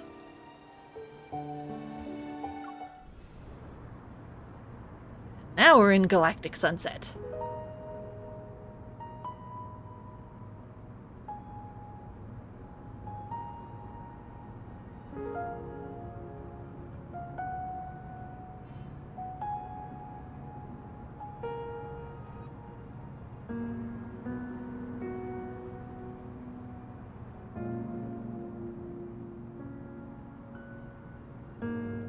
This one is gonna have some other interesting things popping up.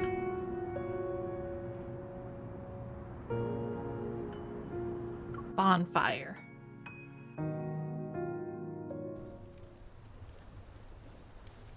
We might do a chapter of the N109 zone today, because it hasn't even quite been 2 hours yet.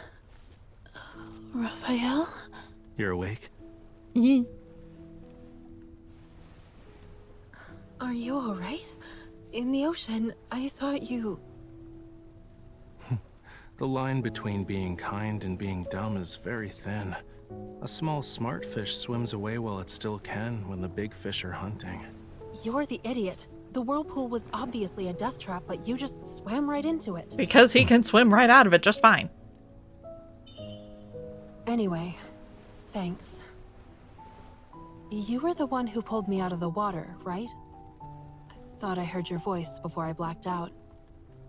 That's just my random act of kindness for the day. Mm-hmm, sure. So, how long do you think this malicious creature will keep an eye on us? Kitty! It's the kitten from before.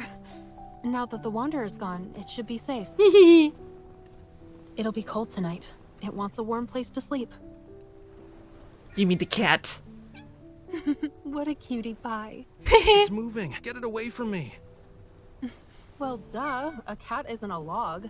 Come on, pet it. It won't bite. He's so flinchy.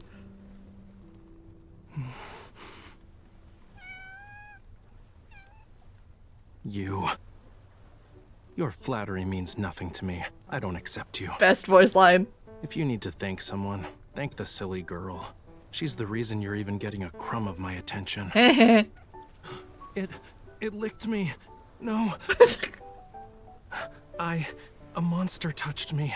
Look. Look at him. He's so dramatic. And I gotta screenshot that. Oh my god. it's over. I can't hold a paintbrush now. Not like this. So He's is such there a reason why baby. You don't like cats? Why should I? I dislike them because I do. For humans, it's game over as soon as a cat nuzzles them. True. Raphael, that means it trusts you and feels grateful. Well, animals that are fond of humans usually have a tragic end. Ouch. Oh, I gotta write that down. Ooh, that is like the entirety of his story. He, in trying to save MC, he accidentally doomed his entire civilization.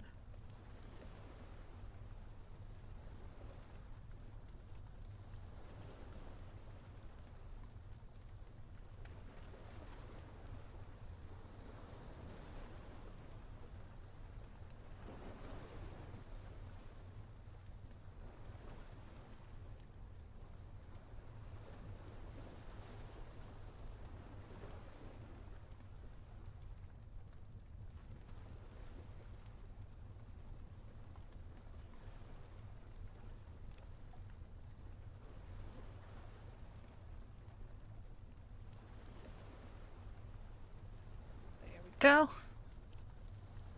That line hurts now. Having all the context for it. Ouch. Because that happened. He gave a human his heart. And it doomed Lemuria. One moment you're cute and cuddly, the next they toss you aside. You're forgotten, left behind. That one is more so in reference to when they were kids. Look, it's saying not all humans are like that. And you? Wasn't there something important you forgot about? Ooh. Yep. Gonna add that quote also.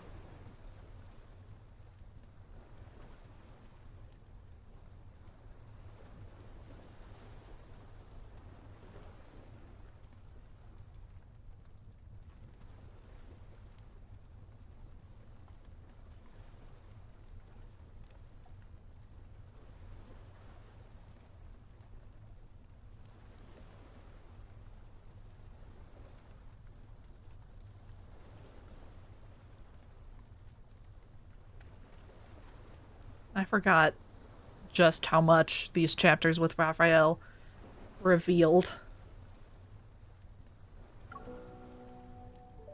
Huh? Something important? What do you mean? Nothing. Oh. We'll have more opportunities to get as many of those as we want. Today, we got lucky. Isn't that the protocore from the Deluge Wormlord? I didn't think you'd be able to find it. I see the twinkle in your eyes, you know. But this protocore is mine. Here's payment for your services. You actually remembered. The nest.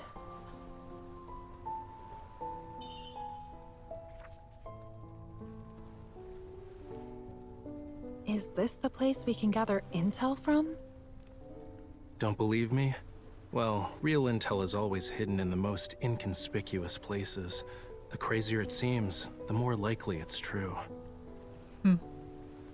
You must be a regular there. What did you need back in the day? Mummy bandages? It's, now thinking about it, it's funny that the place is called The Nest, which is kind of access to the N109 zone in a way, because the N109 zone is practically run by Silas, and Silas is a dragon. And even when you don't know he's a dragon, he's also just very bird-themed.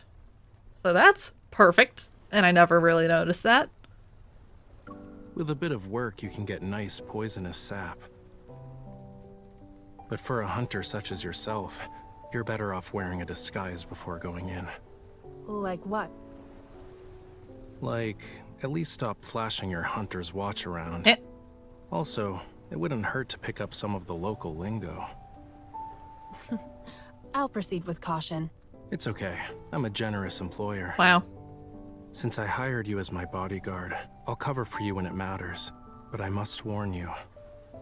In places like the Nest, you have to pay a very high price for obscure information, especially for stuff involving mysterious protocors. Ah, we're saved. Let's call it a day, yeah? I hope you can find the right path, Miss Bodyguard. The wink.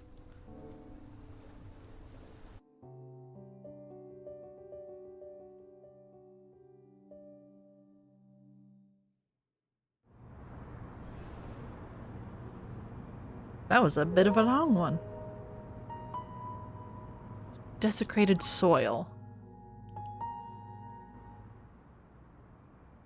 The warm night breeze rises from the sea and carries with it the shining sand of White Sand Bay. It sweeps past the skyscrapers, eventually disappearing into an alley even moonlight won't touch.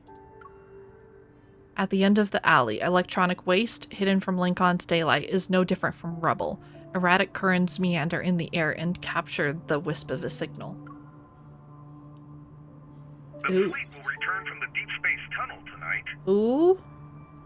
A recently discovered planet, Alpha PO159, is confirmed to be dead by the DAA. They say you're connected to Isaiah's death.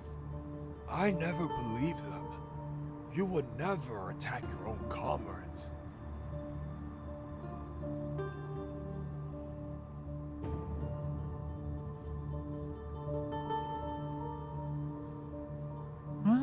How do I phrase this in my notes?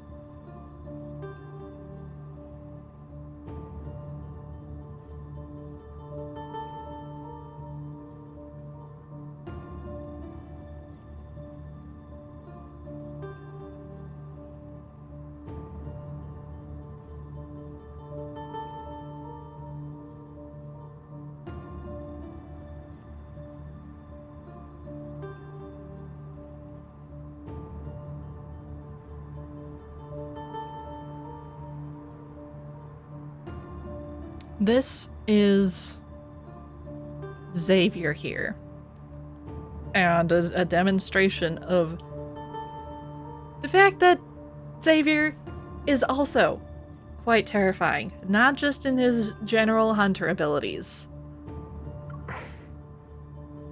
As you can see, I'm a monster now. You don't want to end up like me, right? But sooner or later, you'll be walking down this path as well. Are all the people from Philos the ones turning into wanderers? I don't know. Only she can save us. You, of all people, should know. That thing is with her. I've seen.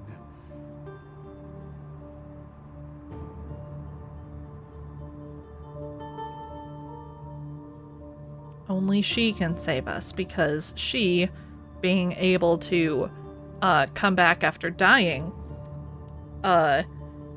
is great fuel for a planet that needs sacrifices to survive, which is the state that Philos is in. So they want MC to be able to sacrifice her, and Xavier's like, absolutely the fuck not. A gleaming blade rests against the man's throat. He stops talking immediately. He doesn't even dare to swallow. Until that day comes, no one should even think about getting close to her. The same goes for me. Oh. You're still stubborn, huh? What's the point? I don't need to explain myself to traitors. That's how you're describing us? Have you forgotten about your home? Our home? Xavier, you're the traitor. Technically, yes. On the edge of darkness, a blinding light culminates into a muffled grunt as flesh is stabbed. The collapsed figure transforms into specks of light, soon corroded by black particles. They dissolve into the cracks of the road. Clink. He picks up the item and steps out of the alley. His alley. Steps out of the alley. His feet crushing the messy reflections of neon light scattered on the water. On the dirty water surface. Oh my god. Brain! Cleanup isn't necessary. No one would notice there being one less person of their kind. Oof. Besides, this city is riddled with filth.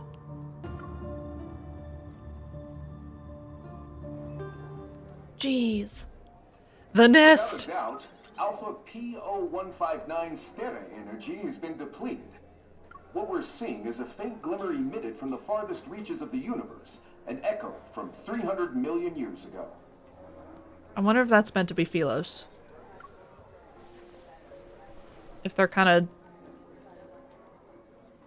like, without realizing, looping back around and seeing Earth itself from millions of years ago.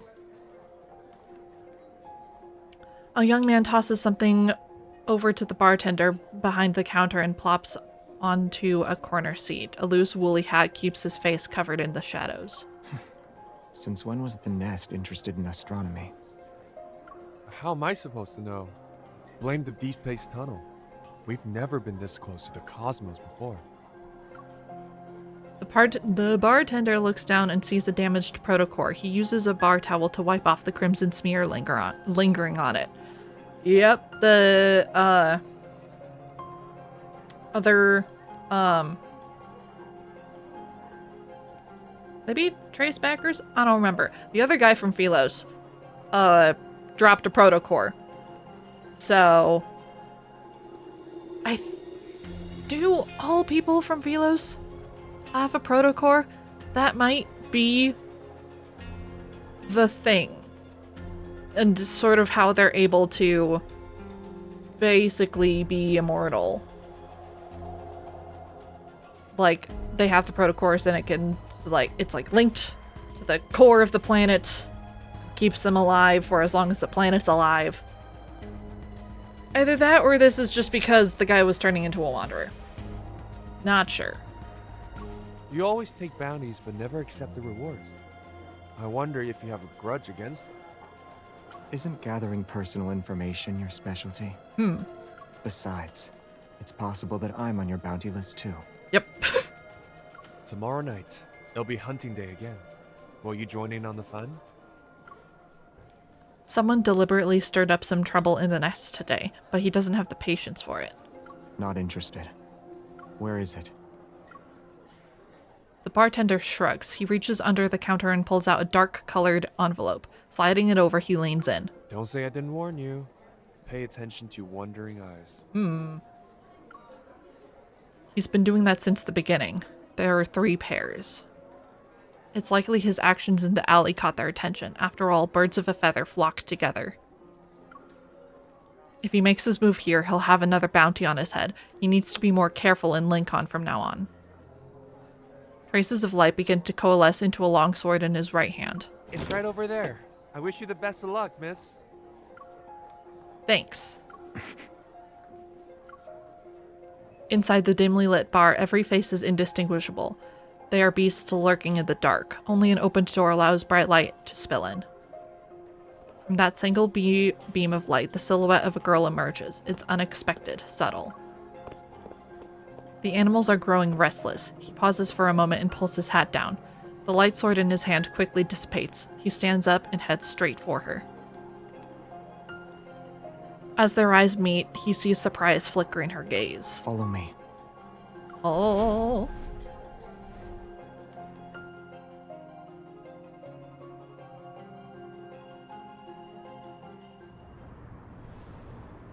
Teehee. Okay. Cats need to be fed, so I will be right back.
I'm back.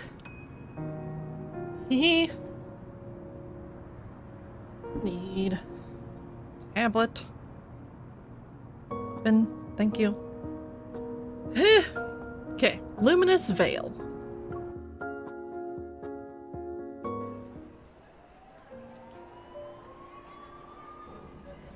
In Azure Square, the carnival is holding a space-themed event. A hologram has been used to construct a castle-shaped fountain. In the middle of the plaza is a towering circular screen. The newscaster enthusiastically discusses information the Deepspace Aviation Administration brought back. There are traces of organisms that once lived on Alpha P0159. You didn't ask me to follow you so we could appreciate the fountain, right? There's more to it. I'm sitting on a bench by the fountain. My gaze is fixed on Xavier. He's lost in thought. Did something happen in the nest? Not yet. When I saw you, I just asked you to follow me without thinking. Oops. I wonder why they changed that voice line from the text. Not yet means something did happen. I glanced at the bustling crowd. I still felt uneasy, but even with the potential threats following close behind, they wouldn't strike out in the open. So you're really going to the N109 zone? In that moment, Xavier takes off his woolly hat and changes the subject. Once we finish this set of chapters, I'm done for today. We're not going to start the N109 zone today. I am running out of steam. He doesn't ask about how I knew of the nest, like how I have no interest in asking about why he was there in the first place. After spending some time together, it seems we've come to understand each other. Yeah, I was about to start the next part of my plan until you swooped in and to whisk me away. I'm sorry. But for places like the N109 zone, there's always a way in. You just need to look. Surviving, or escaping for that matter, is the real challenge. Oh boy. This is like classic Tetris, because that one I knew.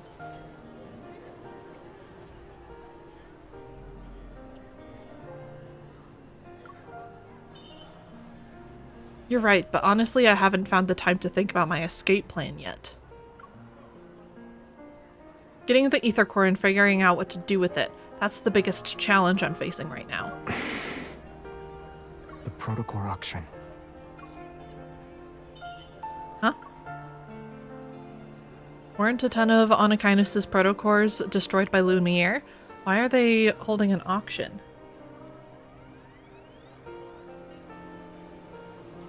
It's to deal with their partners. So their business transaction was ruined. Yeah. If Anakinus does nothing, those partners won't let them off so easy. I wonder why that line was different. That's why they're selling a high-grade protocore at the auction. It will go to the highest bidder. The ether core, huh? I raise my head, but before I can get some answers, I notice a patrol robot hovering behind Xavier. Its rotating eyes are locked onto us. The faint red beacon flickers our way. Xavier, behind! Don't look at it. Is there one behind me? Xavier stretches the woolly cap in his hand and puts it on my head. Is a disguise really going to work? He rests his cheek on his hand and scrutinizes my appearance. Then a hand reaches down to pull down the hat. Suddenly, I'm plunged into darkness. This will do. Hey! I take the hat off, annoyed at his calm demeanor.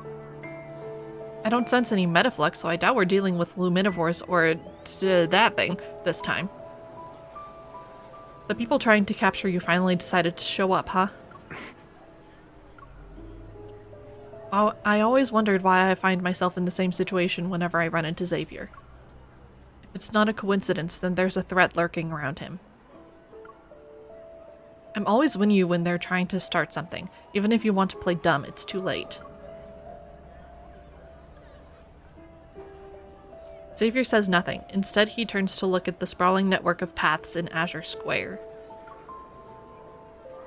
Flying above everyone, the patrol robots, their eyes whirring, stop moving. Their focus shifts to the fountain. I need to borrow it. Borrow what? A ball of light appears in his palm. It dances around my right hand, ears flickering. Ears flicking? I hope it's not a joke. I sigh and place my hand over his heart. The waves caused by the resonance evol ripple from my fingers. The fountain bursts into a shower of dazzling light, countless tiny droplets scattering. The spectacle reminds me of fireworks, as vibrant as an oil painting. Why did you... What I see next stuns me.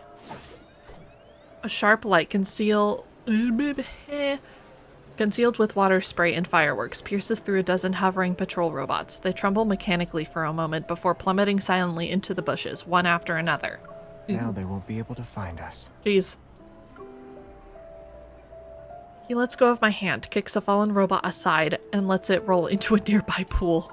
Let's go. Or would you like to stay here for a bit? Let's go. The flickering light makes it difficult to see his expression. Shaking my head, I grab his wrist.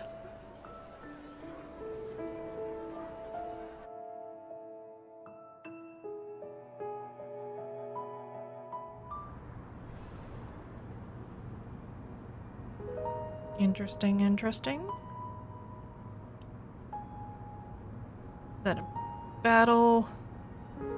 This is a slightly shorter chapter. Philo! I know who we're meeting now. The locals have already forgotten when Philo, a flower shop, first appeared on a street corner. Tiny blue star-like flowers cascade from the third-floor balcony and envelop nearby buildings. The owner seems to have mysterious friends. On nights with little moonlight, one can often see starlight surrounding the backyard like fireflies.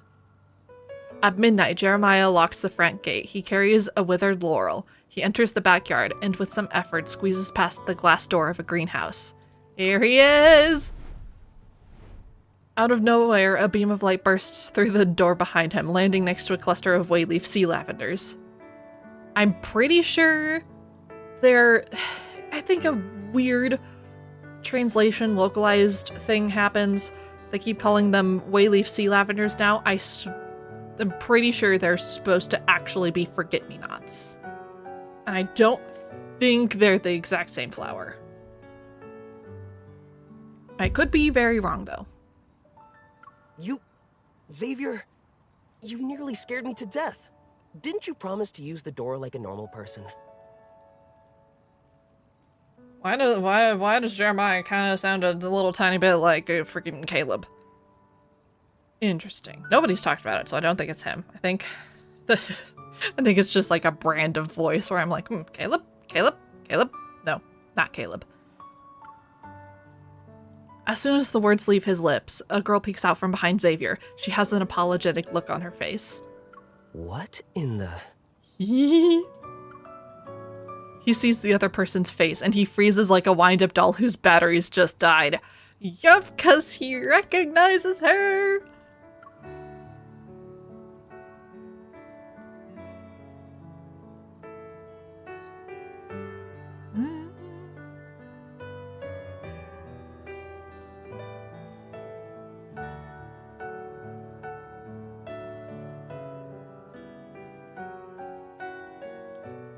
I'm sorry, I didn't mean to scare you. The florist, Jeremiah, looks to be around Xavier's age. When he saw me, he only showed two emotions, surprise and bewilderment. Xavier, your friend is freaking out. Holding a small spray bottle, Xavier waters the dying laurel. He's not young anymore, so he's a bit slow on the uptake now. Dude. He is so incredibly bad at keeping secrets. Gotta friggin' write this down.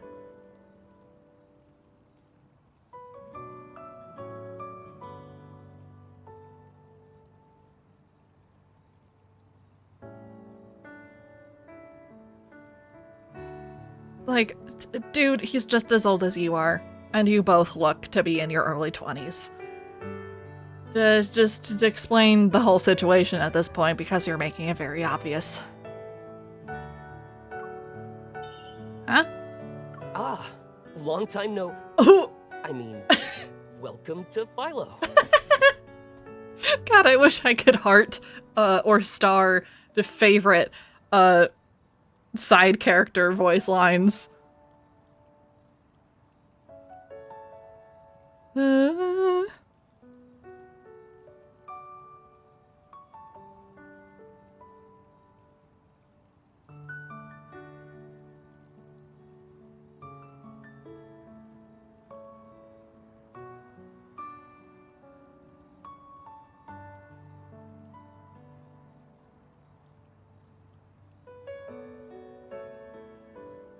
Had to write that down. Right. Xavier mentioned you before.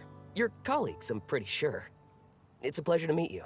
His name isn't Xavier. No. Not Jeremiah. God dang it. This is a huge pet peeve of mine now when it comes to this game. Because whenever I see TikToks of people talking about the game, every time they mention Xavier, they always call him Xavier. And I'm like, for one, that's already just like not how it's pronounced, because MC and Xavier himself say Xavier. Also, there's a 4-star card story where someone else calls him Xavier and he corrects them and says it's Xavier. So that's as someone whose name is consistently mispronounced, I feel for him. And it really bothers me that people aren't... Ooh, I hate it. It bothers me so much. It's Xavier, goddammit. Your colleagues, I'm pretty sure. The awkward greeting ends under Xavier's watchful gaze. Jeremiah looks at the glass wall. It flickers briefly, then returns to normal. Now that we're out of sight, you can talk. Did something happen in the no-hunt zone? With how he casually brings up the no-hunt zone, his expression unfazed, it shows he's not just a florist. Xavier shakes his head. Are there any unused identities left in the vault? She needs to get into the N109 zone, but lacks a disguise. Heck yeah. Wait, you're actually going to help me? Didn't you say you still need to think of an escape plan? Laws don't exist in the N109 zone, but knowing the right people can come in handy. If your reputation is good enough, even the ones who want to mess with you will think twice. Teehee. Ah, I got it now. The glass wall flickers again and becomes a screen. A dazzling array of identities appear on it. Got anything in mind? I can customize it to suit your needs. I pause and give Xavier a puzzled look. But all he does is touch his temple, remaining silent as he continues to water the laurel. Let me think. Surviving in the N109 zone isn't enough. What I truly need is in the auction, so... I need to be someone who can negotiate with honest kindness, and when I talk, I don't end up revealing my identity. Do you have one known for being disgustingly rich? Heh.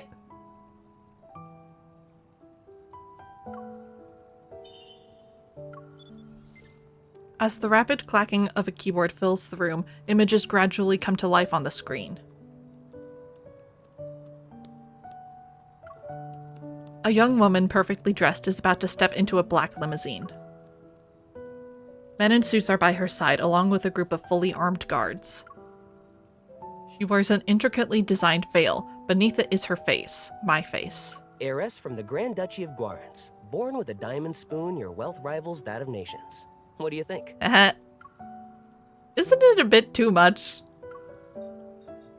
Jeremiah nods and once again gets back to work.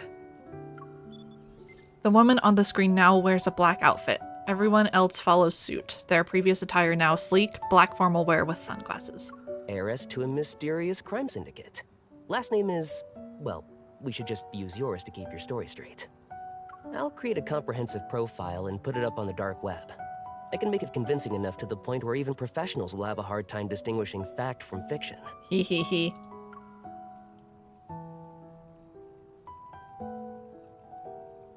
Do I really need to be that?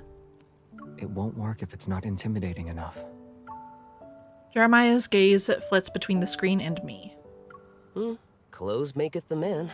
I just need to find an outfit that matches your status. The spray bottle that's been aimed at the Laurel quickly moves and sprays the gesturing hands, trying to estimate my clothing size. Oh my god. I love that. She can do it herself.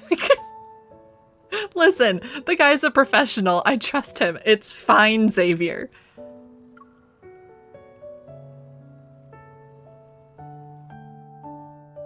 Jealous boy.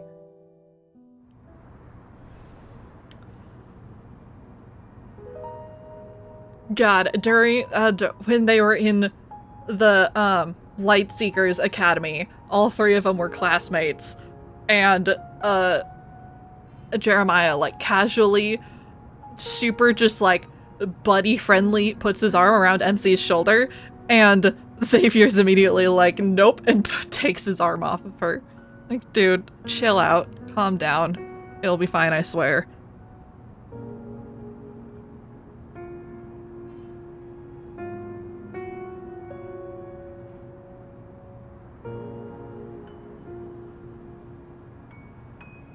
Unconventional advice.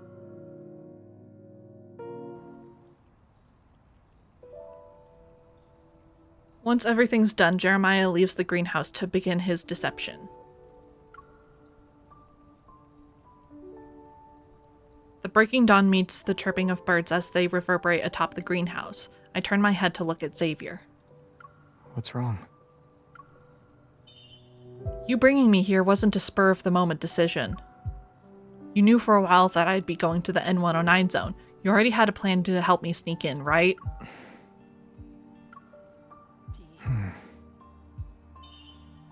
How did you meet a friend who knows how to make fake identities? He's also very cooperative. And since he helped me, that means he could have helped you. It's funny how the more a person talks about something, the more real it seems. An idea starts to form in the back of my mind. I stare at him, searching for clues from his expression. I'm just a normal deep space hunter. Are you sure about that? Just a hunter? Hee, flustered. I walk up to Xavier and take the small spray bottle from his hand. I hold it up to his forehead like I'm aiming a gun at point-blank range. I know we aren't exactly close, but can you repeat what you just said? You're not looking me in the eye. You're too close. He gently touches my forehead to push me away. Also, you're not scary. At least not scary enough. Cool way to change the subject. What do you mean? You're being very polite. You won't be able to take control of the situation. Anyone who's made a name for themselves in the N109 zone can't be a pushover. He gets up from his chair. I find myself stepping back and leaning against the edge of the table. As the next leader of a crime syndicate, you should at least act tough. Don't let anyone easily spot your weaknesses. Otherwise, you might end up as a lamb at an auction, swarming with wolves. You'll be killed in the blink of an eye. I could be remembering incorrectly, but I don't think she ends up using any of this knowledge at all once she gets to the N109 zone. It all just goes out the window. Maybe it, like, works in a little bit when she acts as Silas's date to the auction, but that's about it. A sharp blade of grass pokes my chin. The arrogant ones always like to look down on people. I can't help but chuckle. I lift my head in response. And? Your shoulders are stiff. Being too awkward will only make you look suspicious. Relax. But try to maintain a facade of arrogance. Got it. Anything else? Don't say thank you, and don't apologize. The last thing you want is hesitation or doubt in your voice. Remember, you're always right. What if someone tries to challenge me? Or what if they doubt me? Return the favor. Like this? I push Xavier's shoulder, but he only takes a step back. I move closer, maintaining eye contact, with my chin. By the way, my neck is starting to hurt because of how you're standing. Can you adjust your position? Are you mixing personal feelings with business? Oh, stop. Of course not, as you said. Whatever I do is correct. All right. Xavier sits back down, but he tightly grips my wrist and pulls. I'm in front of him. One more thing. It's very important. Don't provoke people who have yet to show you their hand. The atmosphere becomes heavy, my gut telling me that I'm in danger, yet the only thing I can do is look into his eyes. Xavier? What are you doing, sir? Back off? Now is not the time? He's seated, yet at this moment, the person standing isn't necessarily the one who has the upper hand. I'm done. Do you think this is enough? I'm done. Are you done flirting yet? Jeremiah walks in. His gaze sweeps over us, not even lingering for a second. Then he quickly turns around and leaves. I'm sorry, Jeremiah. I'm sorry. It's Xavier's fault. Oh my god, the fact that this isn't even the last time that they'll do this. Specifically, the last time that Xavier will do this. And it gets a whole lot worse. And I'll leave it at that. Whoops, sorry. I entered the wrong room. Come back. Oh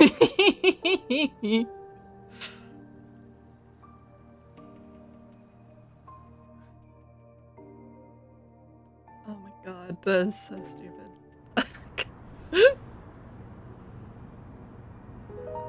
Okay.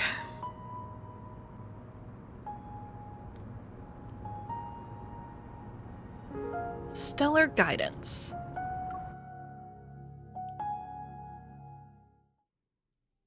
Here's the family crest.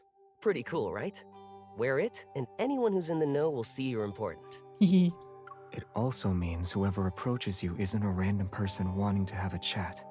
Be careful. I study the crest in my hand. While intricately designed, there's an antique charm to it, showing that it's the handiwork of a crime syndicate. The fact Jeremiah could produce this in such a short amount of time, he's more than meets the eye. And here's the stuff that can make your fake identity more convincing. I hope you won't need to use them. Jeremiah hands me another box. Thank you.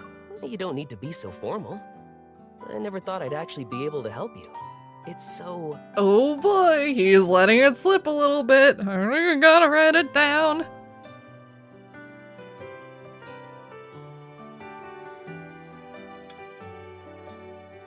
So maybe Xavier's better at Jeremiah at keeping secrets. Better than Jeremiah at keeping secrets.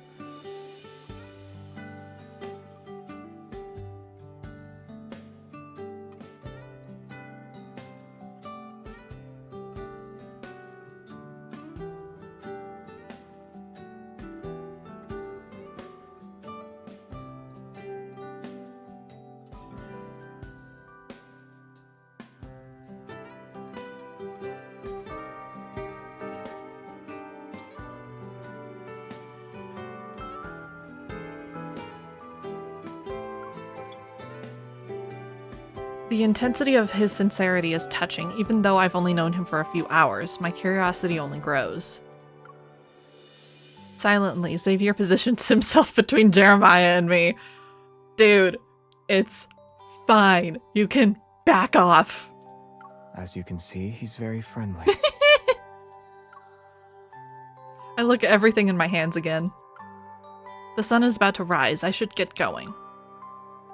Shall we head back home, neighbor? I have plans today. I nod. I'll be on my way then. Wait.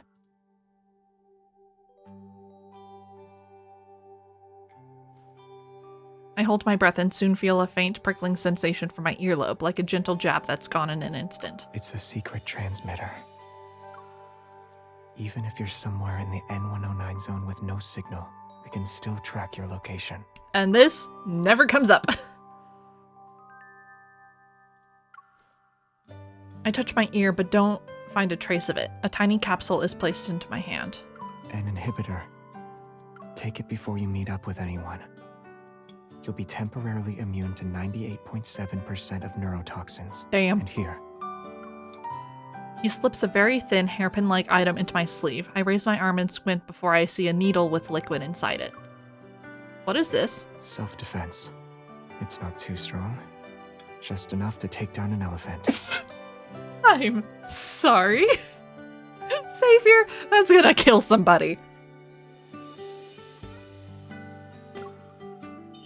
Huh? If you ever run into danger, don't hesitate. Do you have a magic pocket or something? Where did all of this stuff? My vision is then overwhelmed by a bluish-purple hue. Is this also a secret weapon? It's flowers. Of course I know it's... But why are you giving it to me? Do I need a reason? Oh. He lowers his head. He appears to be actually thinking. They just happen to blossom. Oh. So, I sincerely hope you'll accept them. What a cutie.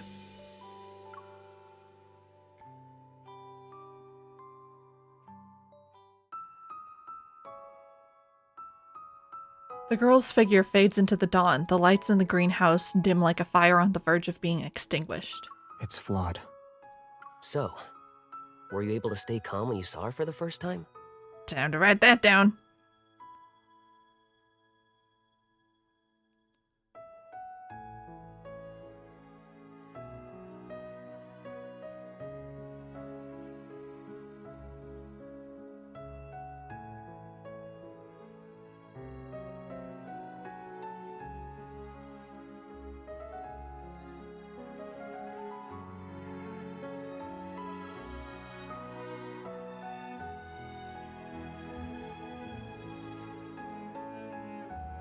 He was able to remain shockingly calm. We're just letting her go into the N109 zone? Are you okay with that? It will be safer compared to Lincoln City in a few days. Oh boy. And we can use that time to take care of the stuff lurking in the shadows. But I need to ask, do you really not care about our non-intervention principle anymore? Write that down.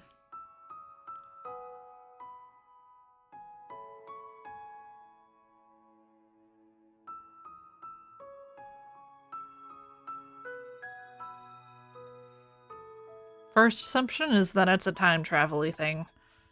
The usual time travel-y thing. Don't mess with the past. Some already stopped caring about it. Otherwise, the explosion at her home wouldn't have happened, and the truth that's been hidden for so many years wouldn't have started to emerge. Is that... That might be hinting at people, his people, some of them, working forever, and being part of that explosion happening. Do you know how long we've been here? All those faces in the backtrackers, I can't remember them. The Backtrackers, that's what their little group is called. Don't Forgot. you have the feeling that people's memories of us are also becoming fuzzier?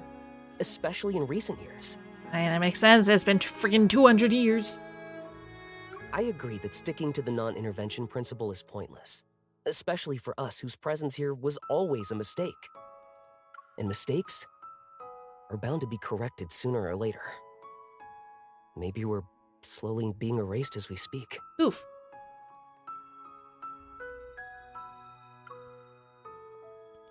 Just like a planet that's strayed away from orbit, only to be ripped apart by gravity. How's Trace back too?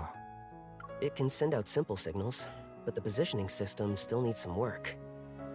Is there really someone on the other side of the deep space tunnel who can respond to us? You will return in one piece.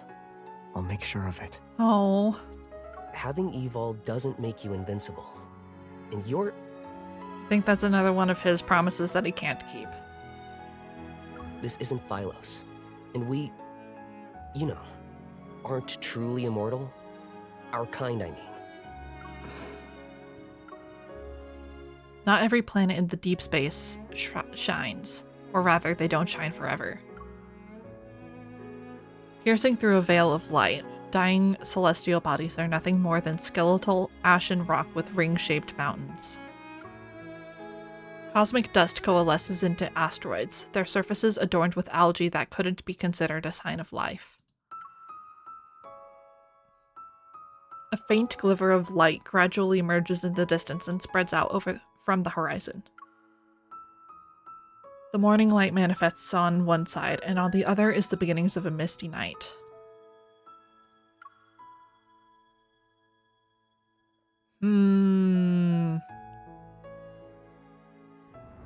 Lots of stuff happening in this chapter.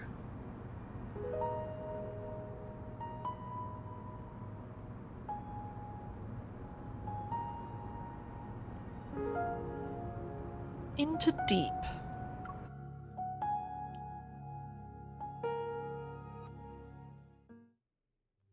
Perhaps they don't want anyone else to get their hands on it, as they try to obtain one for themselves. Zane! Or there are ether cores already in their possession. That's why they're selling a high-grade protocore at the auction. It will go to the highest bidder. Laws don't exist in the N109 zone, but knowing the right people can come in handy. If your reputation is good enough, even the ones who want to mess with you will think twice. I've confirmed the location of the ether core, and I have a fake identity that can keep me alive. Now I need to figure out how to get into the N109 zone. Why not come up with a master plan? Become the best bait for Anakinus. Maybe a small opening is all it will take to get them to expose themselves. To be the bait that is the most valuable. And the most undefended. Resolved, I pick up my phone and dial Raphael's number.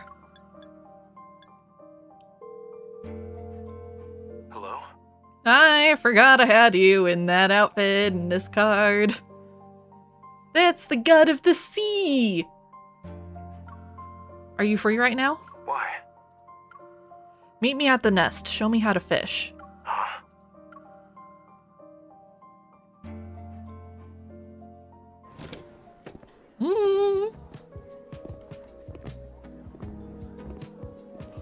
Weren't we supposed to meet up at 11? Where's Raphael? It's hunting day. There are more people here than last night. Hopefully everything will go according to plan. Ultra-dangerous protocores, nothing illegal.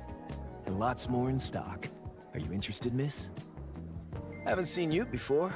I'll give you a discount. One Narcissus, you've got yourself a deal. Where did you get them? Why don't we start with... Don't you think it's a little weird to do business with newcomers? Thank you, Raphael. If I'm Help the me. newcomer, then you must be the veteran? You're today's shining star. The little secrets I carry aren't worth the trouble. Got your bait ready? Yeah, I'll play their game and let myself be taken into the N109 zone. Which means we need to cast the line. Should be easy enough. Here. What's this? Write your bargaining chip on it.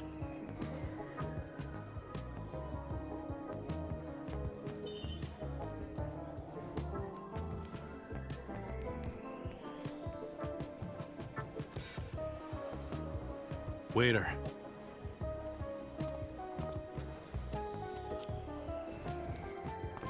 Who's he going to tell? Doesn't matter. If they're interested, they're in. Now we wait for the fish to bite. How long? Not long. The nest lives up to its name, you know. It's an underground intelligence network that's known to match supply and demand.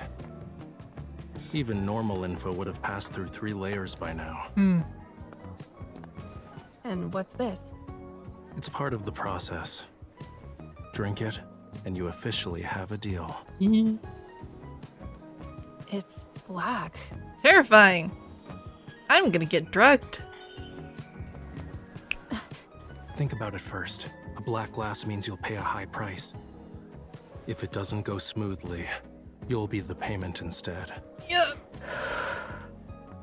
Being the payment is better than staying in the same place and doing nothing. Oh god.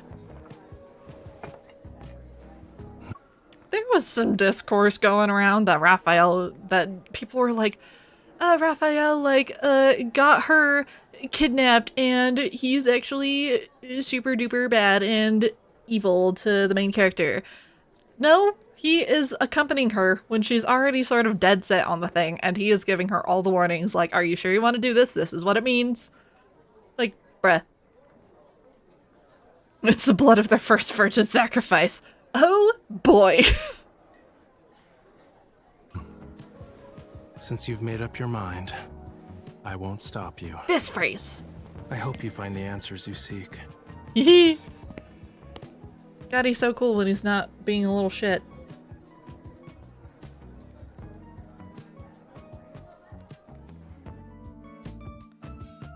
I know I said that I'd be done after this next chapter. I kind of really want to start the N109 zone today. I might start the N109 zone today. I really want to see Silas. I want to see all that go down.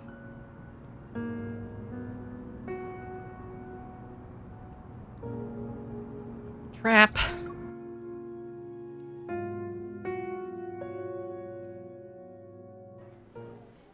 So far, everything looks normal. Gloomy air. That is so painfully, clearly Xavier in a mask. This was so funny to me when it first came up. I'm like, how has nobody figured it out? That's just Xavier. That is a whole ass Xavier in that picture. He's barely concealing his identity. My god. How many young men have gray hair? Like, dude.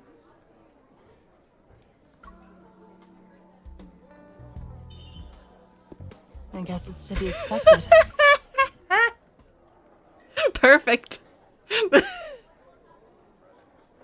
Literally perfect. This is exactly what that wanted poster is. That's like, dude, it's like Clark Kent and Superman, but worse. Like, at least the context for Superman and Clark Kent are completely different. Or it's like, no, of course that guy who works at the fucking newspaper isn't Superman. That's crazy. Like, Lumiere kills Wanderers. Xavier is a hunter whose entire job is to kill Wanderers. And he has the same quirks as Lumiere, where he keeps destroying protocores when he shouldn't. God damn it. This was perfect. Thank you so much for activating this. Oh my god. So many people are after him. Hey, move aside. It's about to start. Wait, it's probably better if I stay low-key. More people are here. They're surprisingly calm. There's a price to pay when a wish is granted. Will you be the hunter or the hunted tonight? It's starting. This is terrifying. Will now commence. It's that eye again. Oh.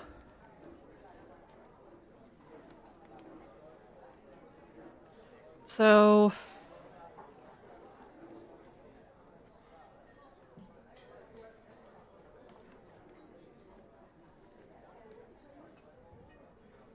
Did the nest / the N109 zone besides Silas already have an eye on MC? Or is this still controlled by Silas and just someone gets to her first? I'm not sure. I completely forgot that this was the eye that showed up earlier. Is it here for me? No, something's off. I should hide for now. Too late, girly! Oh god!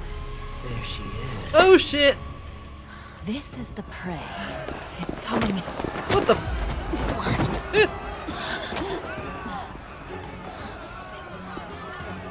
Okay, now she's drugged. C003 neurotoxin. If you're smart, you won't move. Did you take the thing? Xavier said to take the thing. I mean, she wants to be captured, but better safe than sorry. The more And the whole reason that he is not interfering is because what is happening currently to her was kind of the entire point of her coming into the nest. Icing the bait, the more dangerous things can get. Most are clueless to it. We still don't know who that guy is. The big fish we want hasn't fallen for it yet. Did you bring the stuff I requested? People think that he's maybe the next love interest, or at least for a while. They thought he might be, but from the little bit of animation there, he doesn't look like he's quite animated like a love interest NPC. What was that? Yes, Winnie sells this on the black market, but not really, because that was kind of the MC's entire plan. He is helping MC sell herself on the black market.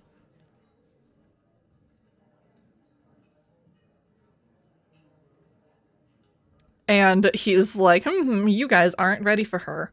She's a badass. She can beat the fuck out of you. Yes, yes, silly.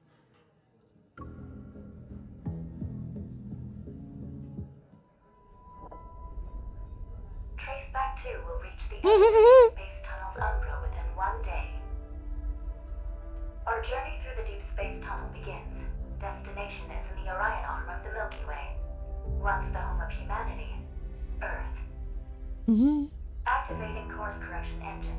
The final countdown has been initiated.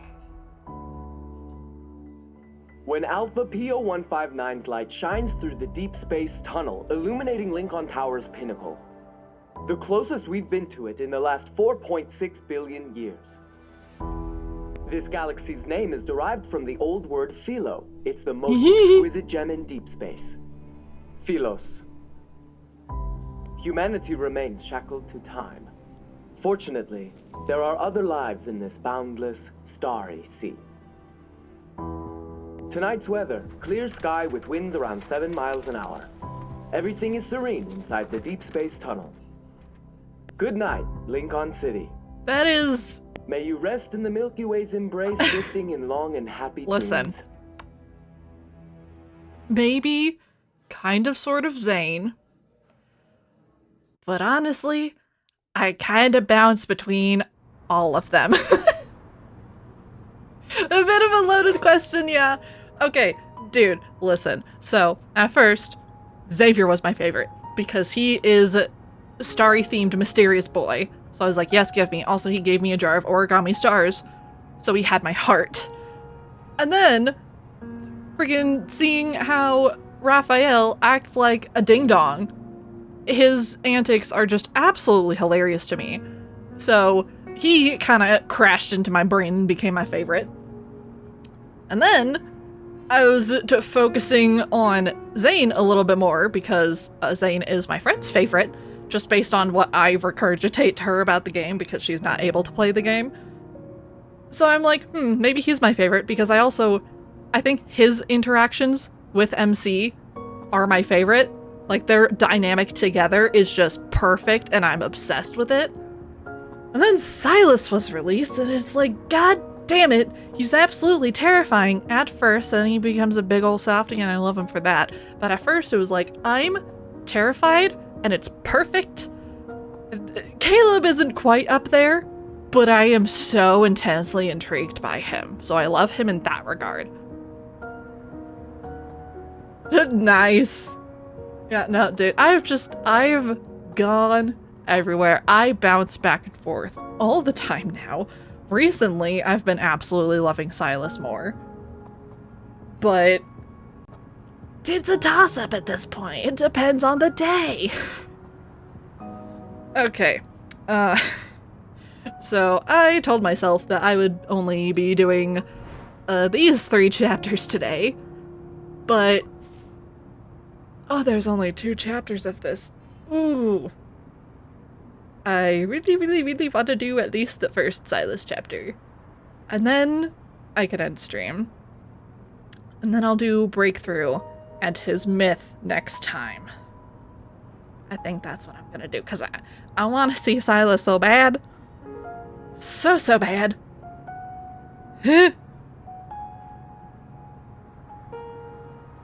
That's my sugar honey apple pie. Yes, absolutely. I still love Xavier. He's oof. Again, I love all of them.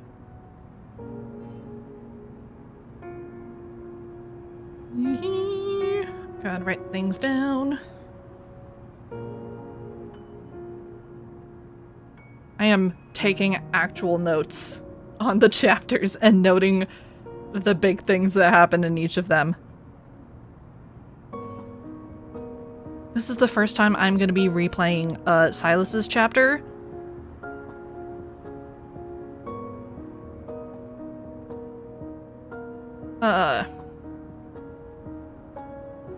Since I played through his myth and found out more about him. Nice, nice. Yeah, it's all reasonable. Honestly, anytime I see someone on Twitter who's like all in on only one of the characters, I'm like, how do you do that? I could never.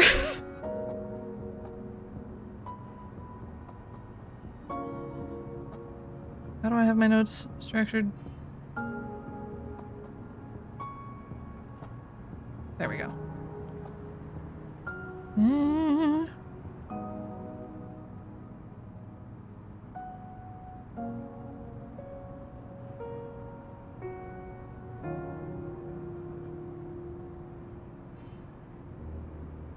Yeah, that would hurt. My thing is more so from card to card. Like, it really doesn't matter to me if I like them all equally, because I'm not gonna like all the cards equally. Like, during the Catch-22 event, I, funnily enough, it was for story reasons, story curiosity reasons, that I really, really wanted Zane's card. Because there's a whole thing where it's like, he had never gone into a frenzy, and in the teaser, he is being given frenzy enhancer, and I'm like, oh god, what leads to this? What happens? I need to know.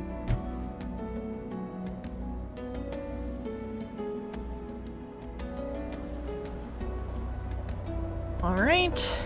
Cage. God damn it, I keep forgetting that I need to do this.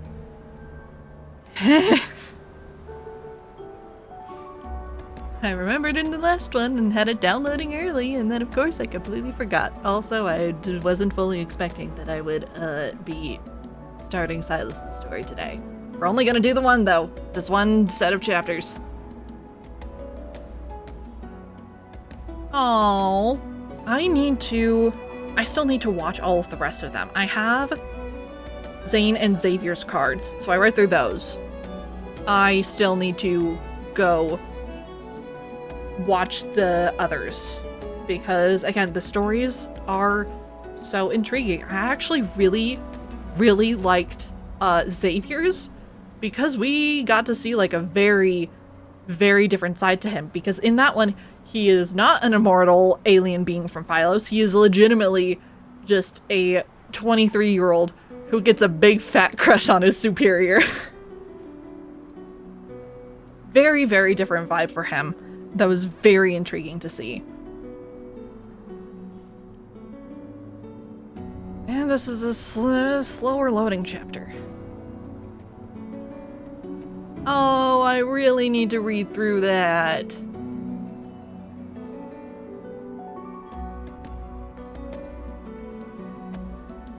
I opened the tabs for a playthrough of it forever ago, but I didn't watch them because I wanted to know if I would be able to get Zane's card first and actually play through it myself, and I did barely manage to get it. Oh, I know I've heard a little bit of either it was like kind of near the end or it was the bad ending for him. I saw a little bit of stuff, but yeah, I'm gonna have to see that. I absolutely loved the ending of Zane's. The good ending. The bad ending was fucking heart-wrenching.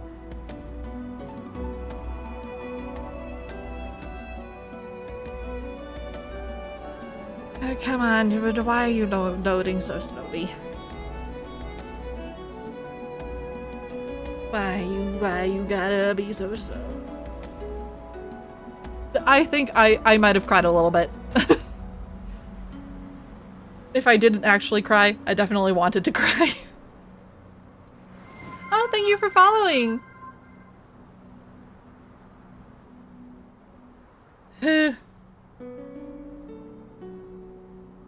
83%, 84%. Please hurry up. I want to see my mans. Let me see my mans. I like noted down every little instance of seeing or like any reference to Silas. And it was great for God, where was it? Story 1 of Moonlight Undersea, where it's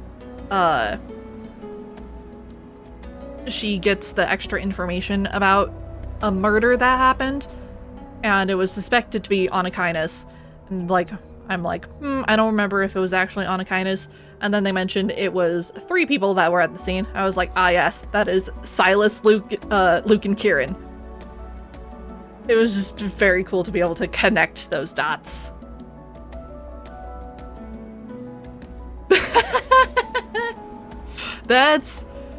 Yup. And see, funnily enough, I started playing this game. I am a day 1 player because of the combat. If this game didn't have combat, or if I didn't know that it had combat, I would not have started playing this game. Which is hilarious to me to see all of the other people I see online where I was like, hold on, there's combat? Yes, there's combat. That's the entire reason I'm here. And yeah, there's a reason that my title is Replaying Lore and Depression. After I go through Silas's chapters, I'm gonna be doing his dragon myth before moving on to Caleb's section. Alright. Let's go. Cage.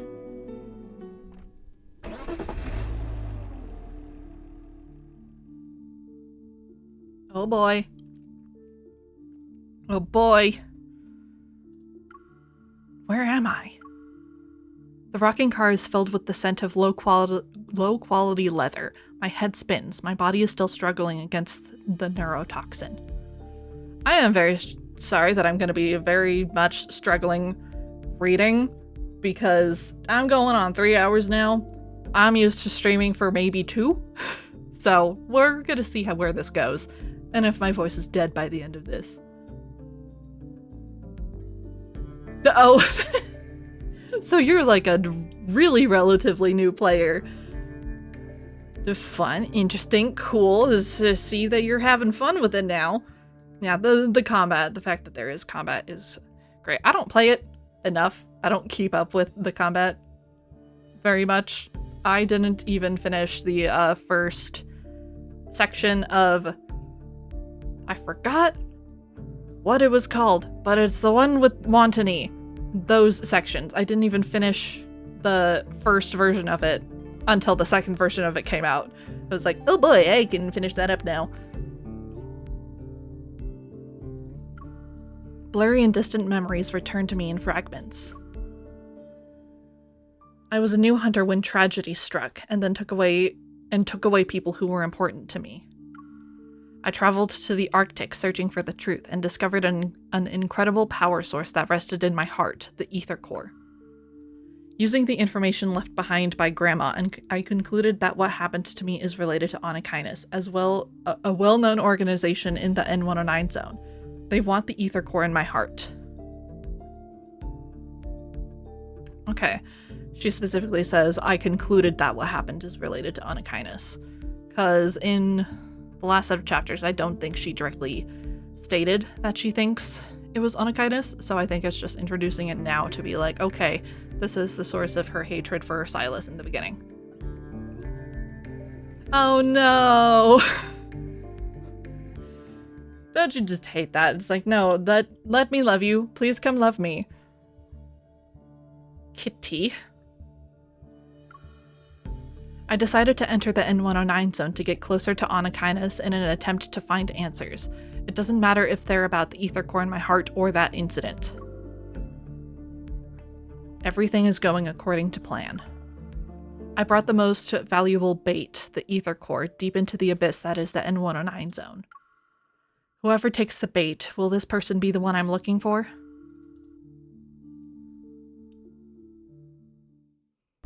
I took a big risk to snatch prey from the nest. The reward needs to be better than that. You sure this is right? I've dripped down safe. The inhibitor should have taken effect by now. I'll wait a little longer. Okay, she did take the inhibitor. Freaking good. Huh, just my luck. The car broke down all the way out here. Oh no. That sucks.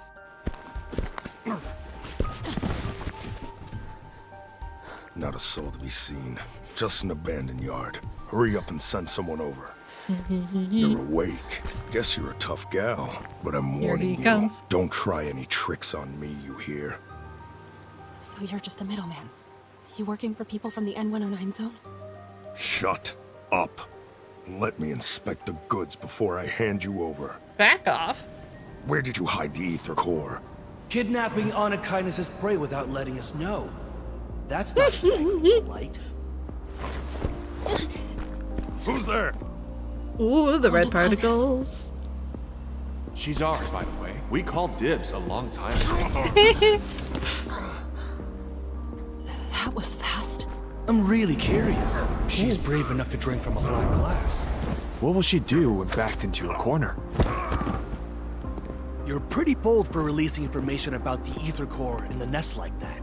Explains why Boss is interested. That's not why Boss is interested. I see. Silas sent you. But the ether core is mine. No, it's not. Tee-hee-hee.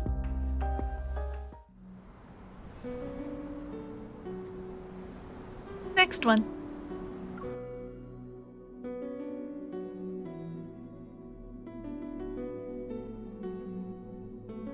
Where's my boy? The ether core is mine.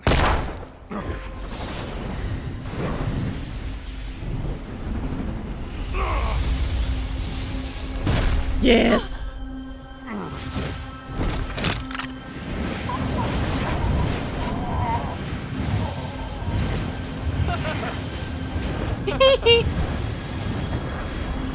Snarky little wave.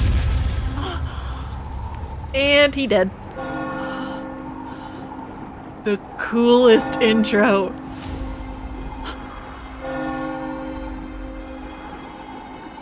Absolutely terrifying.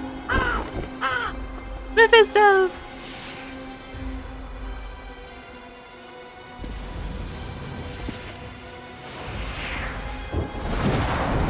Terrifying. Dramatic. Take out the vermin that are still running amok. Yes, sir.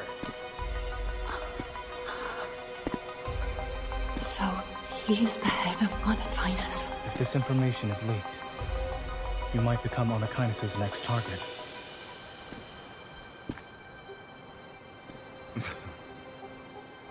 Oh, look at him. I have seen some clips of this on Twitter more recently, and I remember first playing through it like, oh, he's like the confident kind of stern look. He's like not worried about a goddamn thing. But seeing the clips of it more recently, I was like, oh, that's his soft expression. He's just happy to see her. Oh god, my heart hurts. Boy failure sons, I love them. Absolutely. That is the perfect way to describe them. I am stealing that. Thank you very much. You're also here for the core, right? Oh, look at him.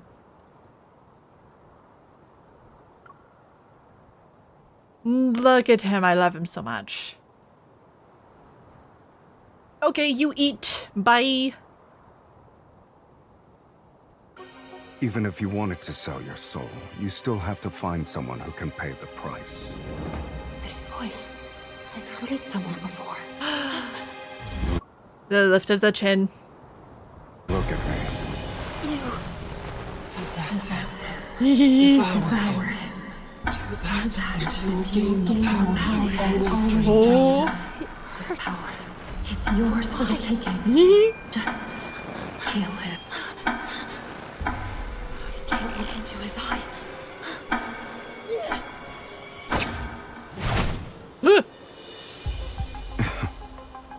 Is this how you greet a new friend?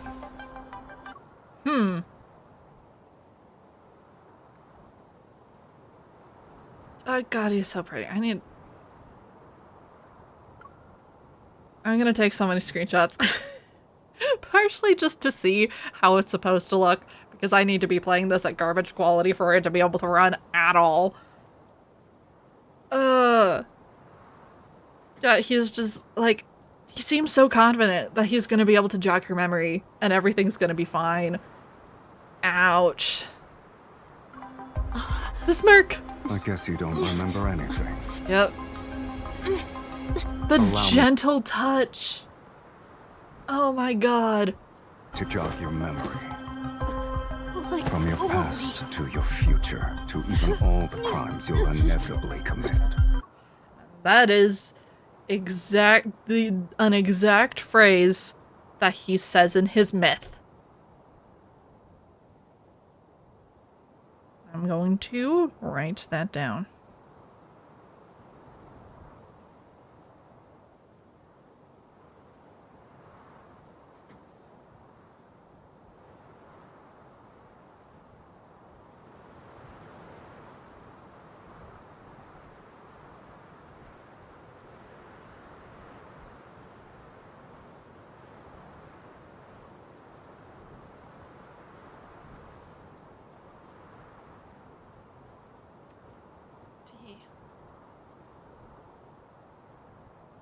Oh, you didn't?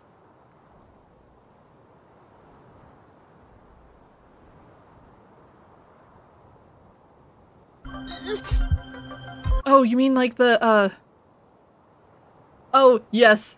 Those. Yep. The greatest.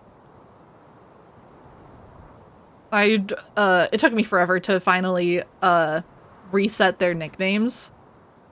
And going through events, and it's like, I'm getting a call from Sassy Fishy, and I'm like, hold on a second. After all, you and I, we're the same, true kindred spirits.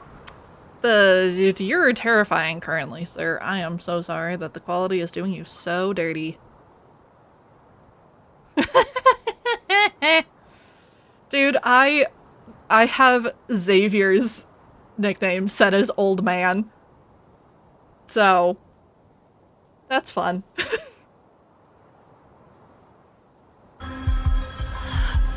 And Silas is Hoarder, because he's a dragon.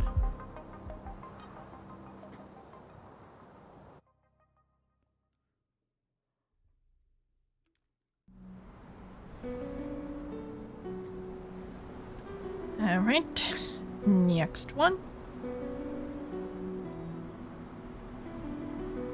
I I am very sad that I have to play at garbage quality because I really want to be able to properly see Silas's expressions.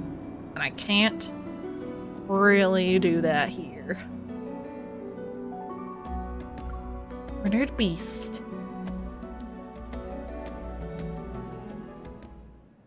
Is he the one that's cornered? I don't think so. 3 days. You're still unable to achieve. Male wife? That is perfect. That is so accurate. I have Caleb set to Shady Bastard. Silas is Oomph-chan. I have Zane set as husbando per one of my friend's requests. She wanted it to be best husbando, and I agreed, but it wouldn't fit. It made me sad. Even a simple resonance. How disappointing.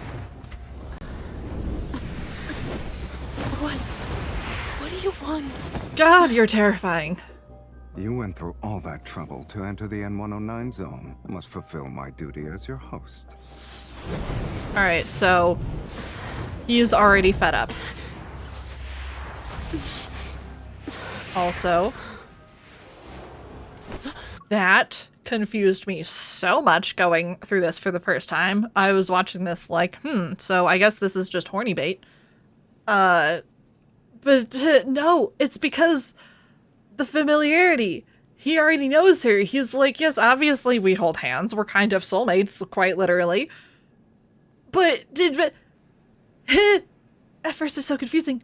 And then you look back at it and it's like, ouch. Pain. He's in denial, and he is absolutely crossing boundaries here.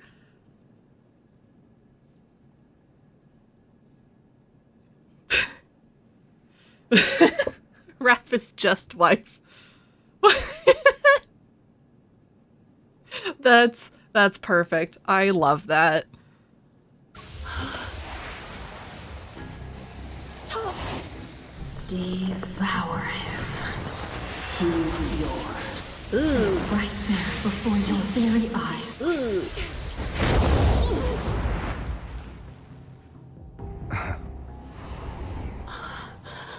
It's a shame your evil has deteriorated into its current state. Crocodile tears. My family's deaths. You're behind them, right? Nope. Family? The people closest to you might be the ones who want to kill you the most. Shut up! Kill him. Right now? I just want to kill you myself. To be fair, Granny was part of the people who killed you multiple times. You're lucky I don't like picking on the weak, kitten. What are you doing?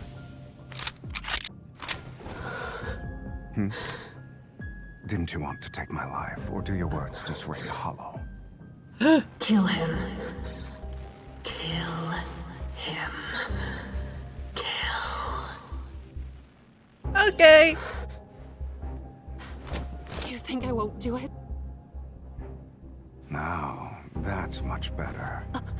Though you do owe me a curtain call grander than death itself. She's so good. Why are you trembling? Has your resolve already begun to falter? You weren't just bluffing, were you? Of course not. It's just... Want some help? Yes, no, maybe so. Oh boy! No.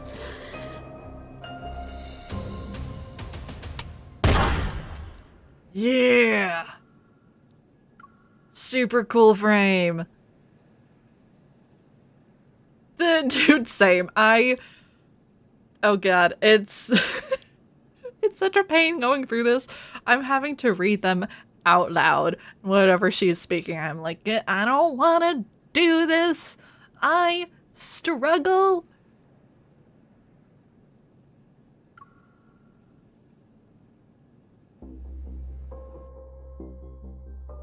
Also, with the 4-star card stories, the audios, I really wish she was voiced there because it's like, Oh, you can listen to these with your screen off. Do. No, the frick I can't, because I kind of want to know the context of what she is saying. And you don't have her voiced.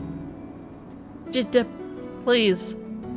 Pretty please. I know she'd have to do, like, 4-5 times the work. But, oh god. Ooh, yeah, go take a nap. Bye, thanks for dropping by.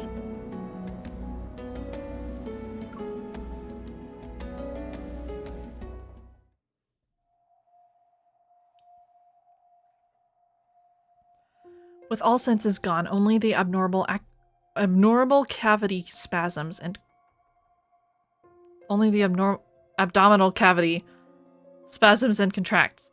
Jesus, I'm struggling. It were as if the body had a hole. Water, food, or something else. Anything to fill this emptiness would be good. Devour him. It's your power. In pitch black darkness, eerie whispers flood my mind once more.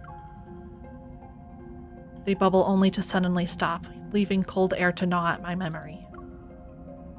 My head hurts. She won't be sleeping forever, right? She's been unconscious for 1 day. We need to wake her up. Easy. Just open up the back of her head, drill a hole in her neck, and... I'm sorry, Kieran, is that you? How dare. Waking up from a hazy nightmare, I open my eyes. I can still feel the numbness from the gun's recoil in my hand. When I make eye contact with them, the pupils of 2 young men who look alike instantly contract. They quickly hide their drills and darts up their sleeves. What? Was Silas gonna let them do this? Or did they go rogue? The air freezes for a moment. I sit up. You too. You're seeing things. I'm the only one here. There is no two. You're a ding-dong, Luke. I collect myself and look around. The room, old and empty, is dark. A black-gray cotton blanket hangs off the bed frame. Returning my attention to the young man, I point at his look-alike standing behind him. Then who's that?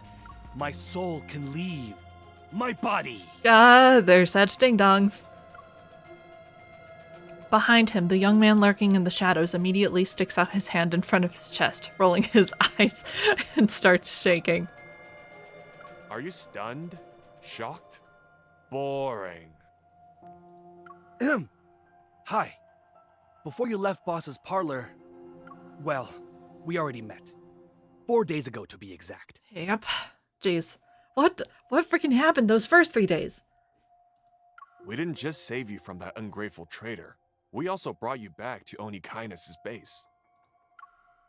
So you want me to thank you?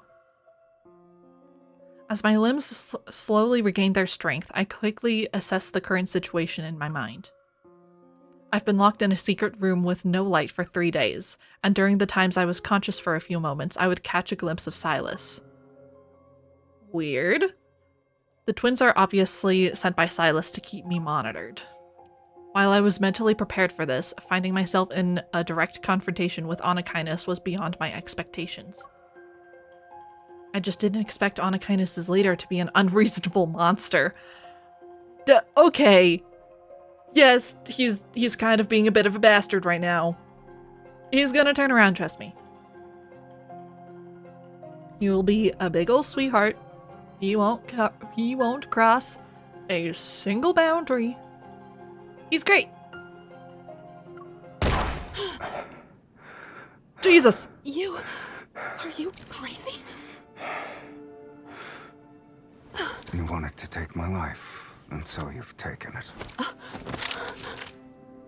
Now what? Have you already figured out how you'll pay me back? He's just chill. She can't die yet.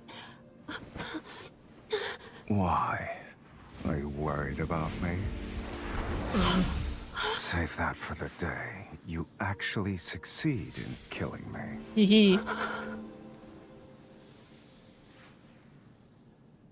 And he's fine. I do want to know why she was suddenly like, no, you can't die yet. Was she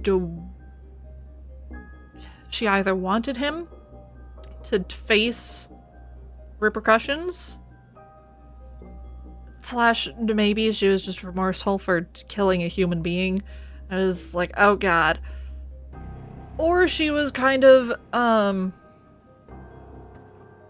like a piece of her was remembering him and regretting killing him.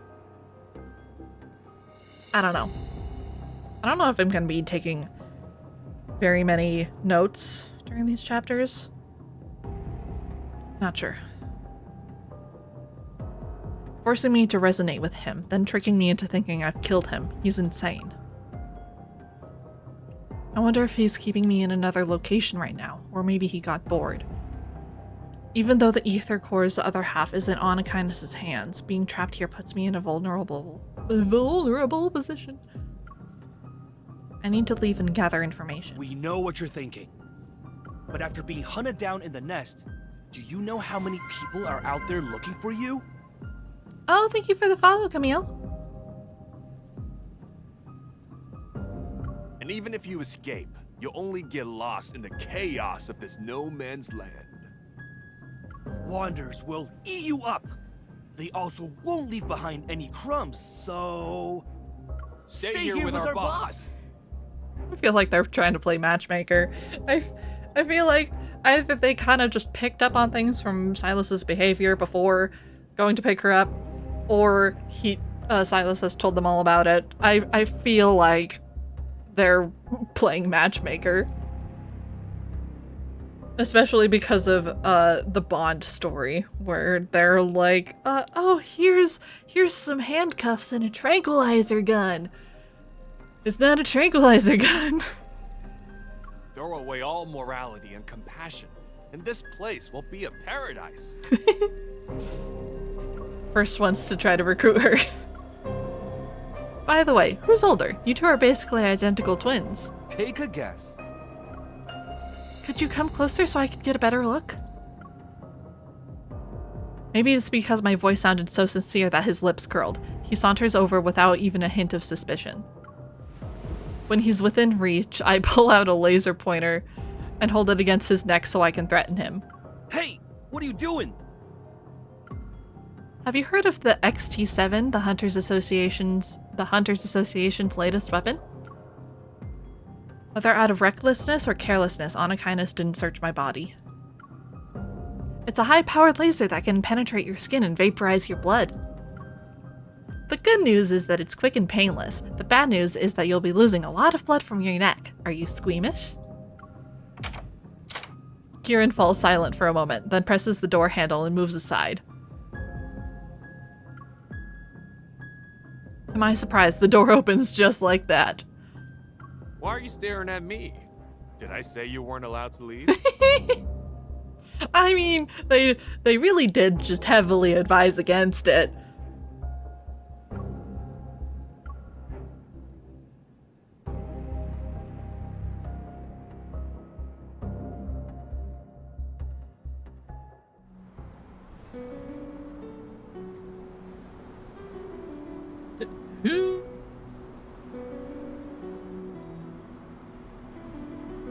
How long is this set? That is very short. Okay, so I won't be killing my voice too much. Desire.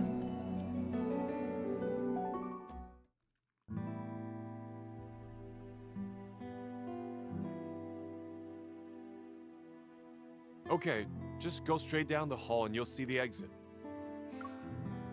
I let go of Luke. Still afraid, he rubs his neck and heads over to Kieran's side.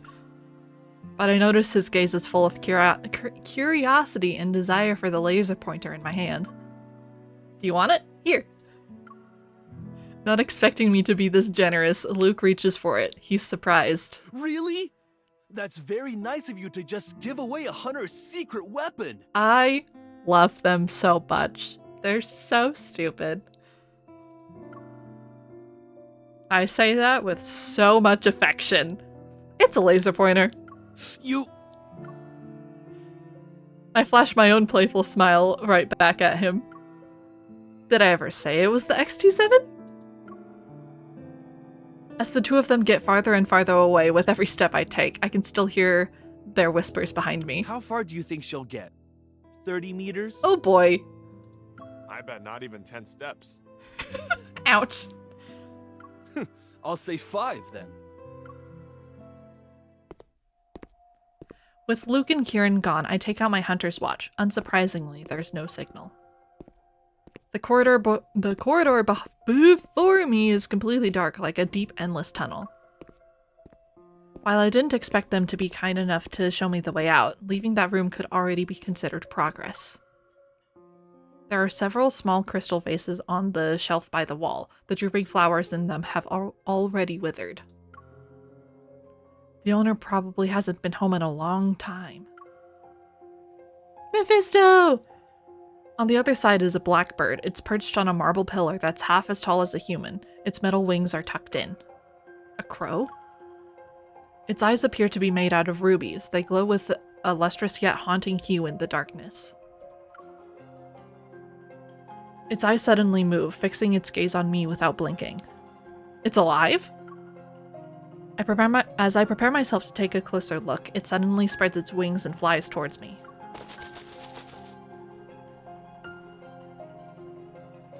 Its razor-sharp feathers barely miss the top of my head as it passes through the narrow gap of an open door. To pass through the corridor, I'll have to go there. I hesitate for a moment, then follow the crow.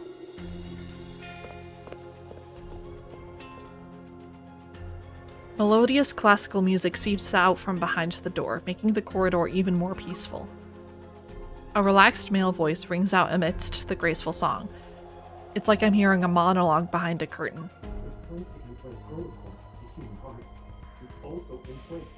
They plan to implant protocores into human hearts, then they'll insert the human consciousness into wanderers. Their little project has a name, the Fountain of Tay.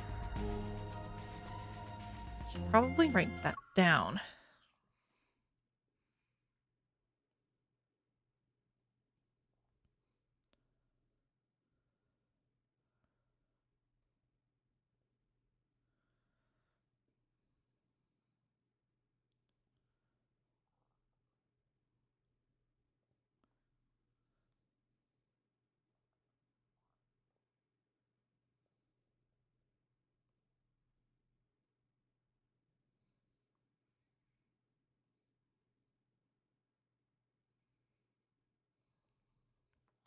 There we go.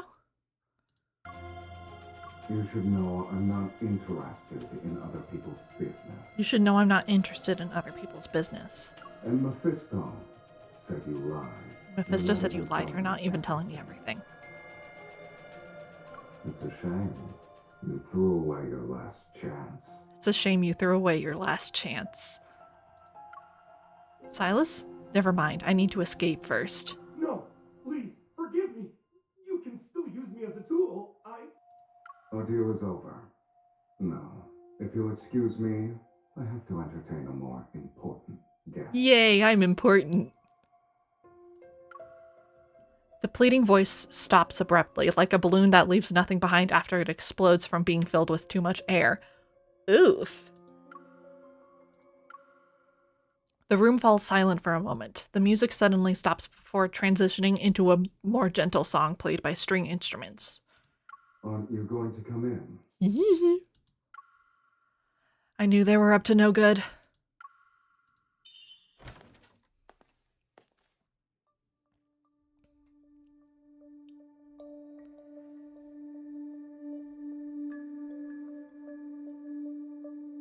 Everything is so beautiful, from the clean white tablecloth to the silverware sparkling under the light, even the ice buckets with bottles of red wine.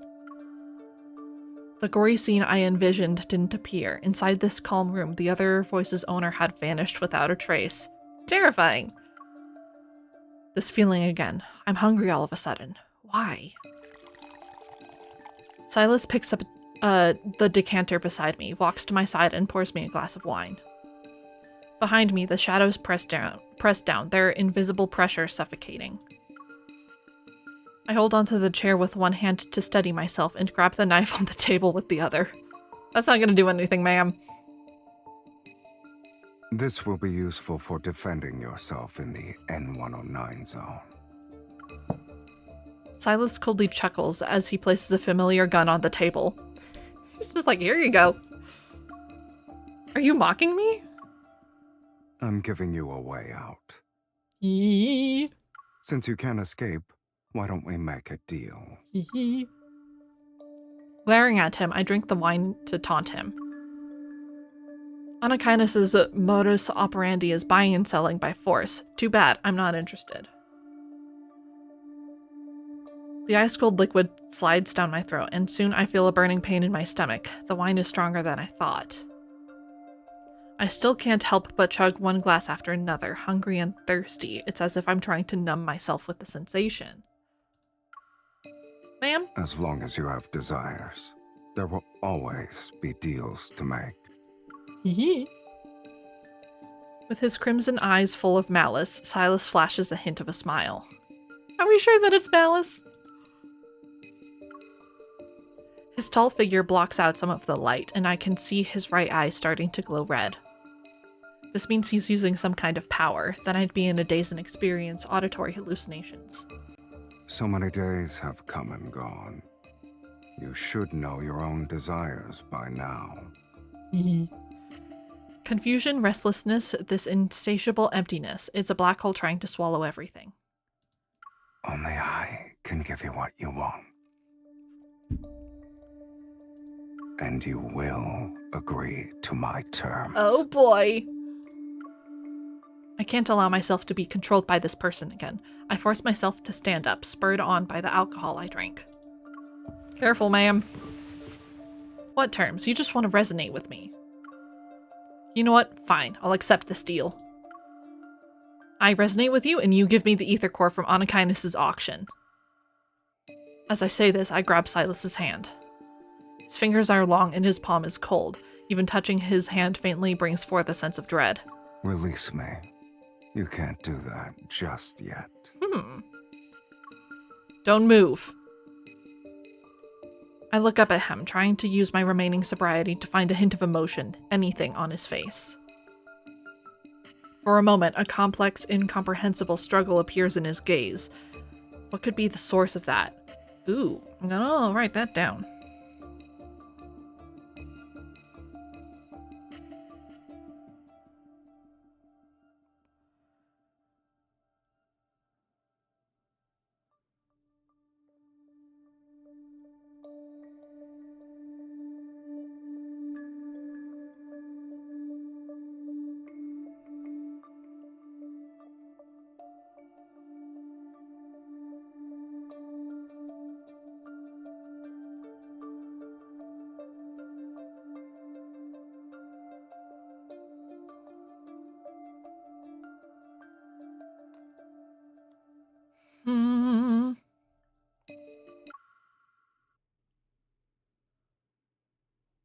Hello?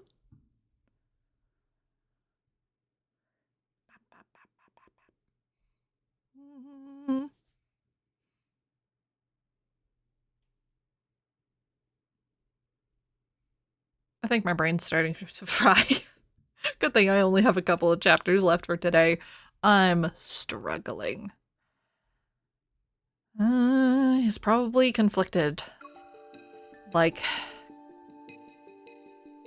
I don't know, glad that she's initiating, but also very upset and wanting to pull back, knowing that the kind of attitude she's coming at it from. Where does the power in his right eye come from? Why does it feel so familiar to me? Is it related to the ether core? Time passes ever so slowly, and just like these past few days, nothing happens. Why is it? Murmuring to myself, I refuse to give up. I grab his hand and hold it like I'm squeezing a pump. The invisible pressure becomes stronger and stronger. The influence of alcohol gradually subsides, and I realize I made a very dangerous move. Ah. I awkwardly strained my posture and quickly tried to pull back my hand, yet he grips it more tightly. Maybe I've been too nice to you. Oh boy, Silas, this is not good. This is not how you make friends. This is not how you greet the love of your life after centuries. My fingers were firmly clasped. I couldn't move them at all. You let go. Even if you keep holding on to me like this, I can't resonate with you. It's not something I can just do on a whim. After all that arrogance, it seems like you can't even control your own ego. Fuck you, shut up.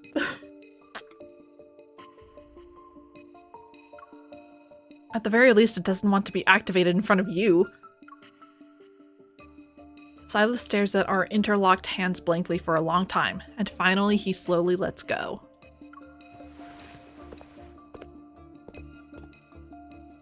I rub my wrist as I take a few steps back. My breathing and heartbeat gradually return to normal.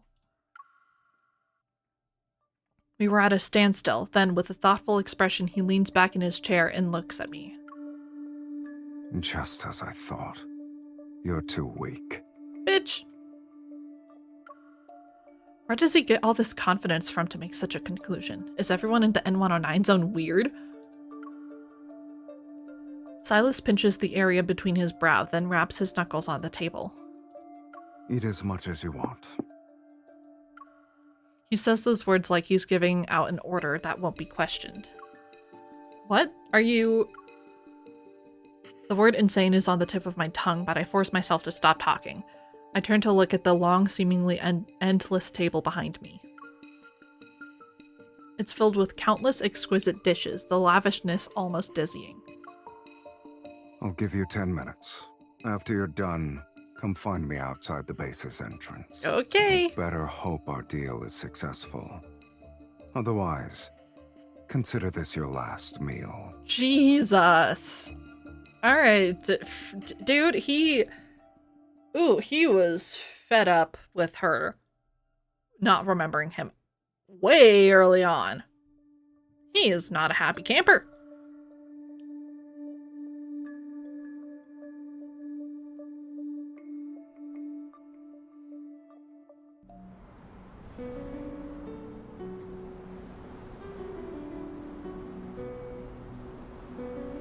Ooh, resonance and shackles.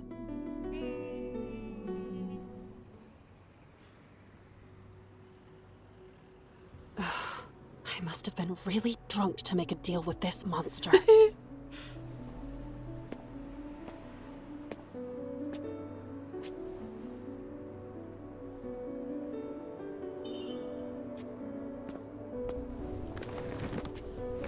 Are we going to experience the sights and sounds of the N109 zone? Do you have 9 lives? Curiosity killed the cat. Then I shouldn't go.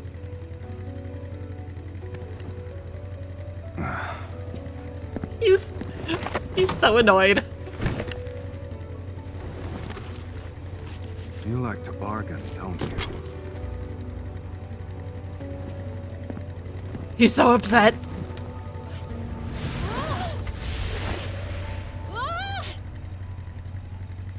But you're not yet qualified. Are there no speed limits in the N109 zone?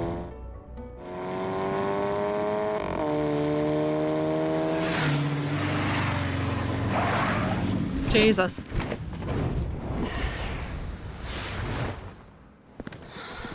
I still don't know where the auction will take place. If you want to stay out of trouble, behave yourself inside. And if I refuse? It hurts. You'll hurt even more. Silas! Jeez. No wonder he is such a sweetie later on. He is fully making up for his behavior here.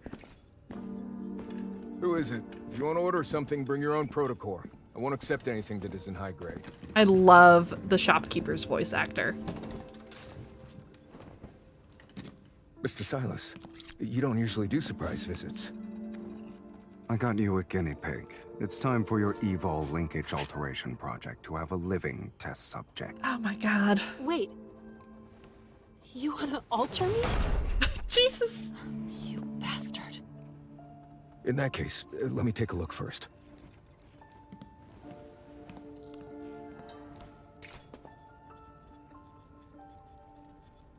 Let's go into the Tron chair.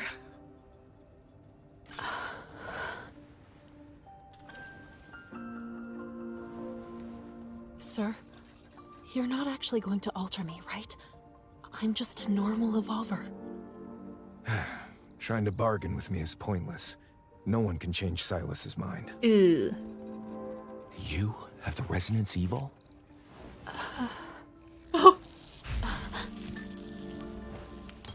Did they do anything while I was gone? Nothing too dramatic, just 2 explosions. One in the northern suburbs and one in the Bloomshore district. Bloomshore district. This is related to Grandma. They just made a bunch of shoddy products. I overestimated them. And after doing those shameless things and making a mess, then they want you to be their scapegoat. What are you talking about? Someone else made those 2 explosions happen?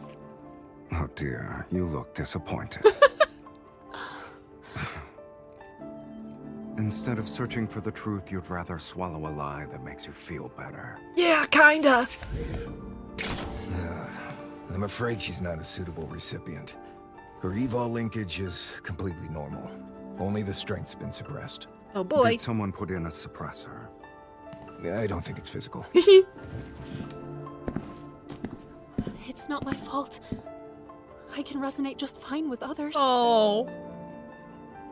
And that thing I asked you to alter, how's that? It was difficult, but the maximum energy burst value has been increased tenfold. Terrifying.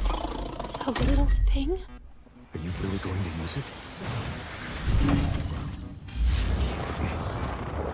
She's suppressed, right? She just needs a little stimulation then. You jerk. He is pissed.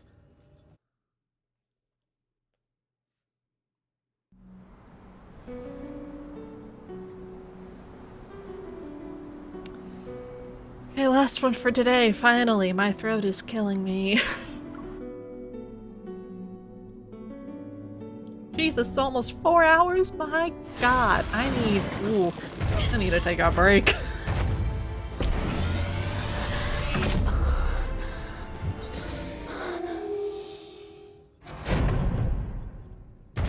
Yep, just trying to scare her.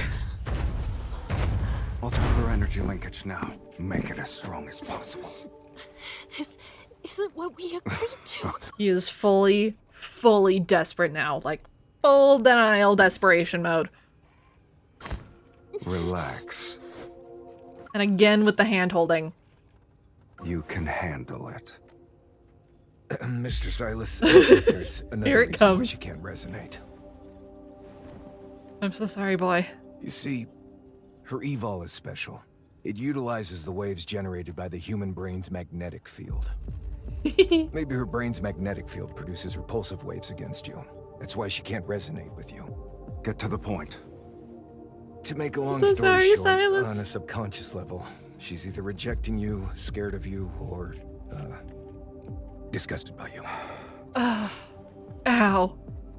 Let me see it properly. Yeah, he does mostly look sad there. Can't tell with all the garbage quality. Even if she undergoes alteration, you won't be able to resonate with her so long as she's still hostile toward you.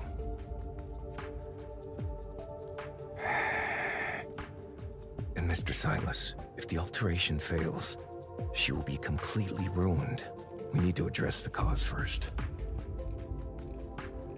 Which means there's something wrong with her. He's still in denial. Let go of me! By the way, I have an evol stabilizer in the storage cabinet. I'll make her use it.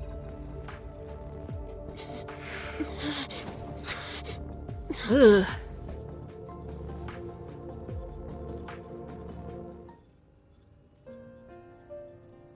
Perhaps worried that his inventions would get caught in a crossfire, he quickly takes me to a room on the second floor. Right now, You need to stay calm, miss. He bends down and pulls out a dusty electronic device from underneath the cabinet. The N109 zone is a chaotic place, and you have a part of an ether core. Accompanying him is the safest option. He's right. You know I'm carrying an ether core? A burst of red light appears and scans my whole body. Several windows pop up on an old-fashioned display screen, which shows the data is being analyzed. I recognize that protocurve. Monitoring ether cores used to be my job. Yep. A guess pops into my mind. I look at the dusty electronic device. Just as I thought, there's an inconspicuous mark in the corner. I saw it among the files Grandma left not too long ago. The N109 zone is a mess right now. An outsider like you who's unfamiliar with the details can easily lose her life. Sticking with Silas might not be a bad idea. Better to be with him compared to some other people. Yep, big time. Silas is a heartless man. He may only want to alter me right now, but he's going to get me killed eventually. Not so, Miss Ma'am. Exasperated, the shopkeeper shakes his head. You're just not used to the darkness yet. There are predators lurking in these depths that you haven't seen. Also, Silas is in an absolutely horrible mood. Some people are even scarier than him. You say Silas is heartless, but sometimes those with hearts are even crueler than those without. That's kind of sort of something he says on the home screen sometimes. Like Xavier said, the N109 zone is very divided. Each faction only recognizes its own allies. Fighting alone is obviously not a good idea in a place like this, but if I really have to stay close to Silas...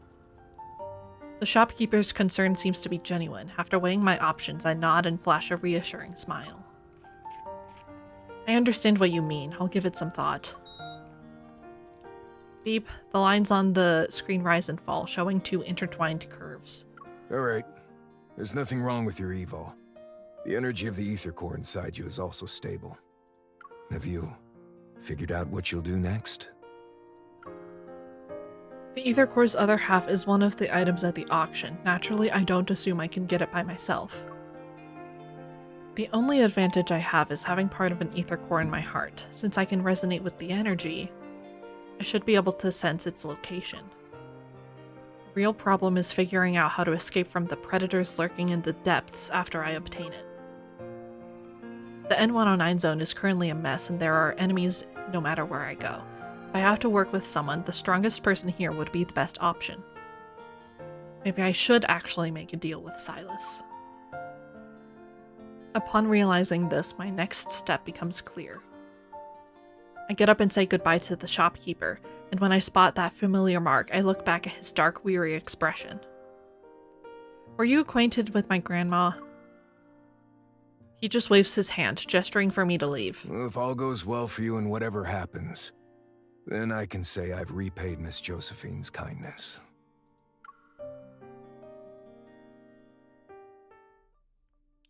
Up until now, I had always thought that Anakinus was hunting down researchers who worked on ether cores before. But that shopkeeper, who seems to have a strong connection to Grandma, is seeking Silas's protection. Maybe there are other secrets. I think deeply about what the shopkeeper said, lost in thought, but when I go downstairs, the workshop is empty. Silas? The door's curtains, which were closed before, are now rolled up, and after I leave the workshop, Silas's motorcycle is nowhere to be seen. Why did you run off, sir?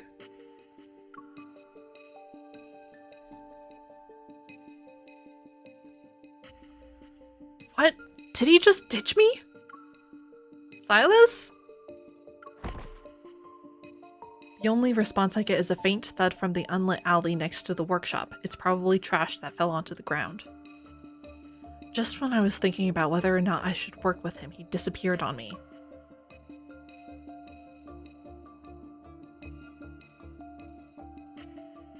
There are only piles of scrap in the empty streets. I look around, my heart pounding.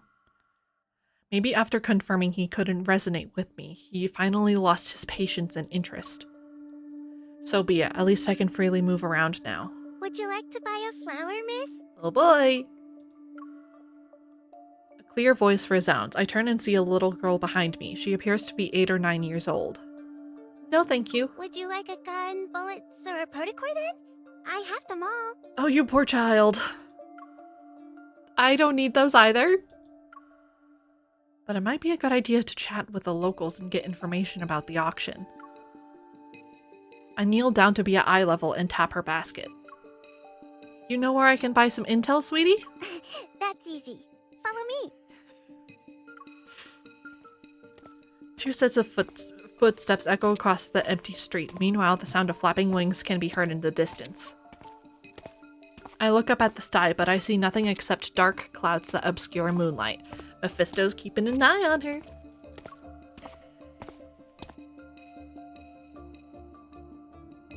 A crow perches on a streetlight that's been dilapidated for years. The red glow in its eyes flickers as it breathes. A few blood-stained tufts of gray fur peek out from under its metal claws. It quietly observes the 2 girls, one tall and one short, as they head into another filthy street. It tilts its head and thinks for a moment. Then it quickly drops its dead prey and silently spreads its wings to follow them. Lying under the streetlight are 7 or 8 fat rats, all gutted. Mixed with their flesh and blood are broken pieces of monitoring equipment. Yeah, Mephisto, keep her safe.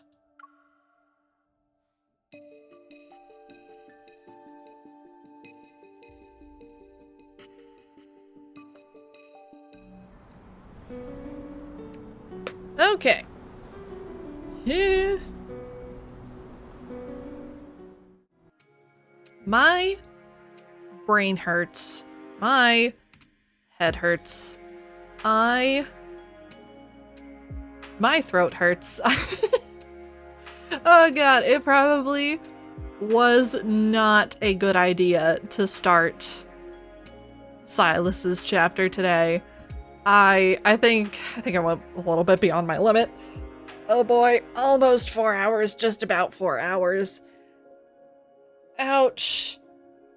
But I really wanted to see Silas again. I just wanted to see him again.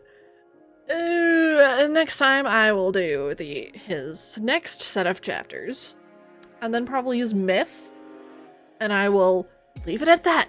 Even if the stream is only like an hour long, I need to chill. I'm gonna be going back and forth between like 4-hour streams, 1 hour stream, 4-hour stream, 1 hour stream. So I can rest my poor vocal cords that are hardly ever used outside of streaming. Oh boy. And then I have some things to do after this. Then I need food. God, I need food and more water. I've been drinking a lot of water, and it's not enough. Okay. So, more love in Deepspace. Next time, we'll continue where we left off. Thank you for joining me. Thank you for hanging out. That's it for today. Goodbye. Good night.